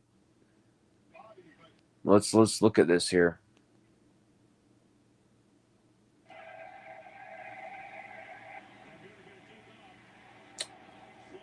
I don't know what he's expecting it. Like, let's see here again. Let's watch this again. What could he have done differently? How he could he have?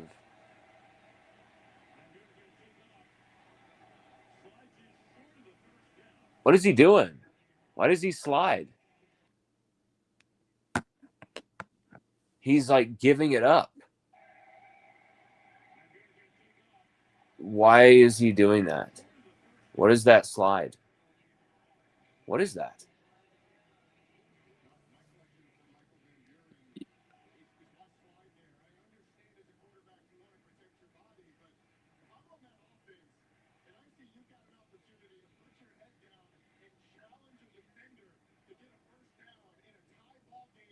I mean, that's just. I mean, I'm not playing out there. I get it. I'm not competing with these guys, so I'm not a big tough football player.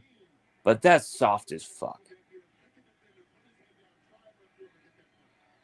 I'm not just getting excited because of the announcer. All he has to do is just lean forward, take one more hit that he was already going to take. And instead, he just like tries to protect himself and slide when it's like you're actually putting yourself more at risk by doing that, in my opinion. You're putting your leg, like, what are you doing? Take the hit, get the first down.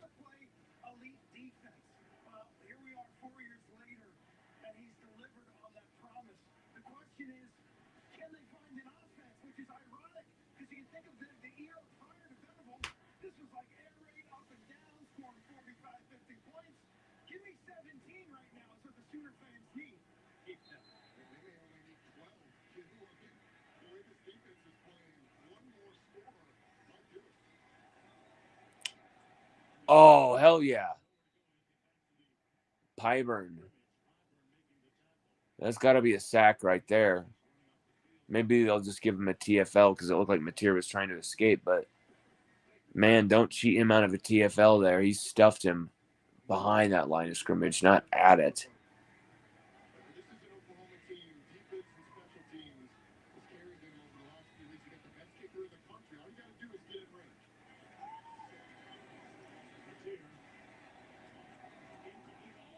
Holy shit.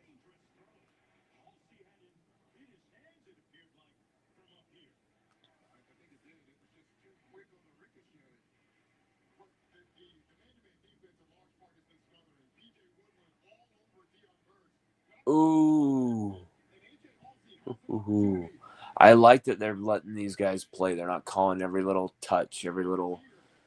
They're actually letting the DBs and receivers play the game of football. Love it. Get him. Get him. Get him. Oh my God. How did Mateer get out of that?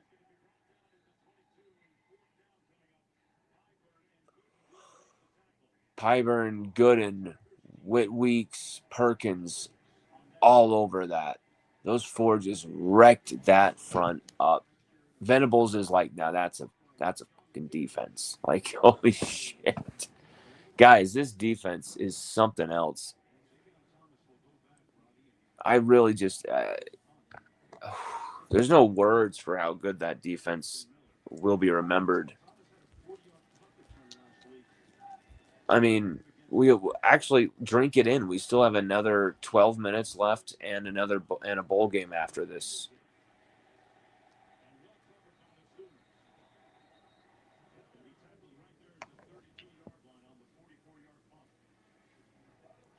How's everybody doing? We got 28,143 people watching us right now, and we're just about to the 6-hour mark on the live stream.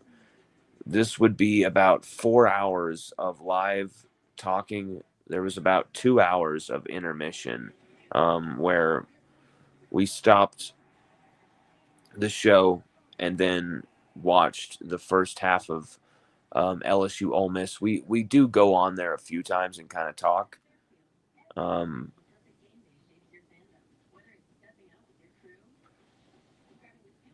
we're gonna have to put like some timestamps or edit the video later.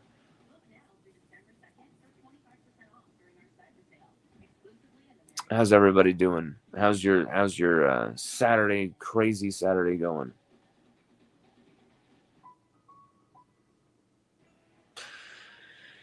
It seems like I'm getting texts from everybody.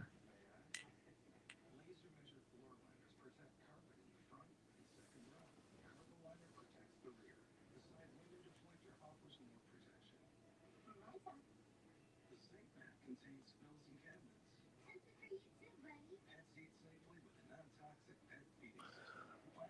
4 p.m. local time. Look that up.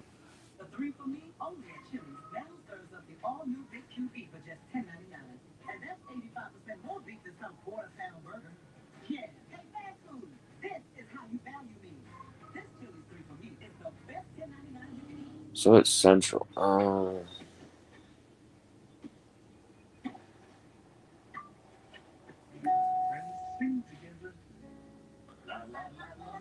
That's just a bullshit report for that to have been the case and nothing's been said. We talked to a few players on the Ole Miss team, and a few of them have said there's something planned today, and then none of them have gotten back to me since. So, and that's been about 30 minutes, 40 minutes at this point now. So that could mean that the team meeting is happening now or something like that.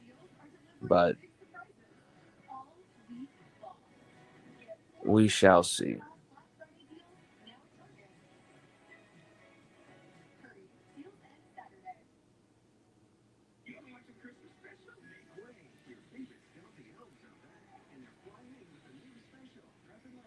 The thing is that's so crazy about these things is you've got to just get them over the line. There's so many waffling moments and back and forth. We have it from the most reliable of sources that Kiffin was waffling. That's not just like a narrative or something. He really was going back and forth and didn't know what to do for his future. And it appears last night, from all of the information we have been able to gather, all the information we've been able to verify and confirm, is that Lane Kiffin will become LSU's next head coach. When we're going to get that announcement, it should be here at any moment here, anytime now.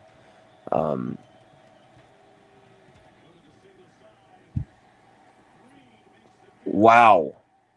That was absolutely beautiful. You should be able to run that play almost every damn play.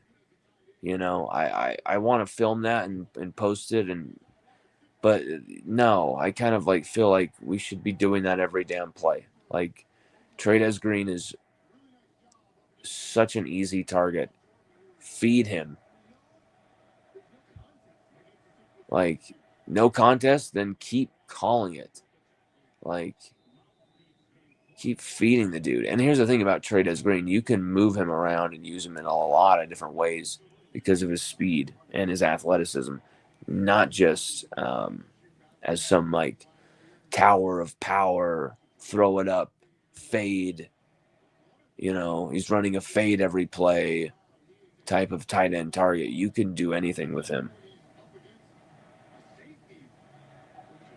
Jabril Sidibe. Man, what a player who's kind of fallen off, sadly. He's so good in his time. 33 now.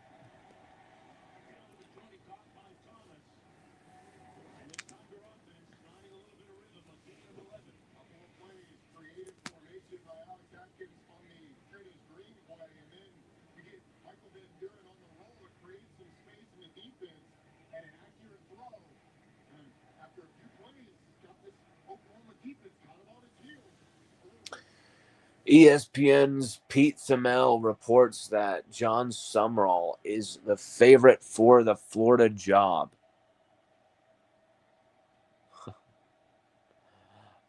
I thought Kiffin was, according to every Florida insider.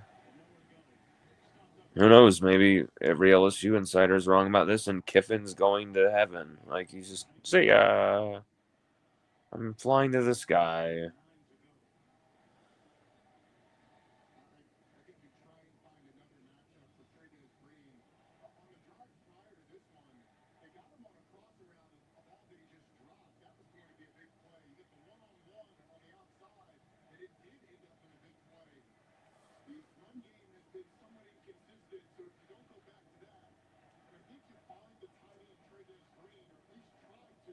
Yeah, just feed him. Like, what are we doing?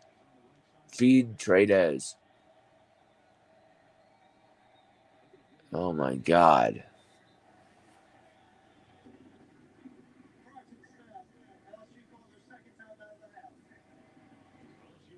LSU calls their second time out of the half.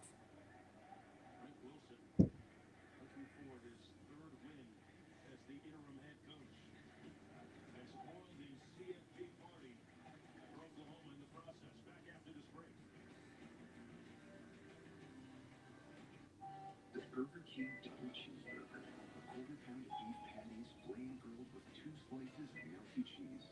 It's love at first bite. We're not sure who invented the double cheeseburger, but it sure tastes like we did. Having insurance isn't the same as having safety. All right, guys, we're going to end the live stream.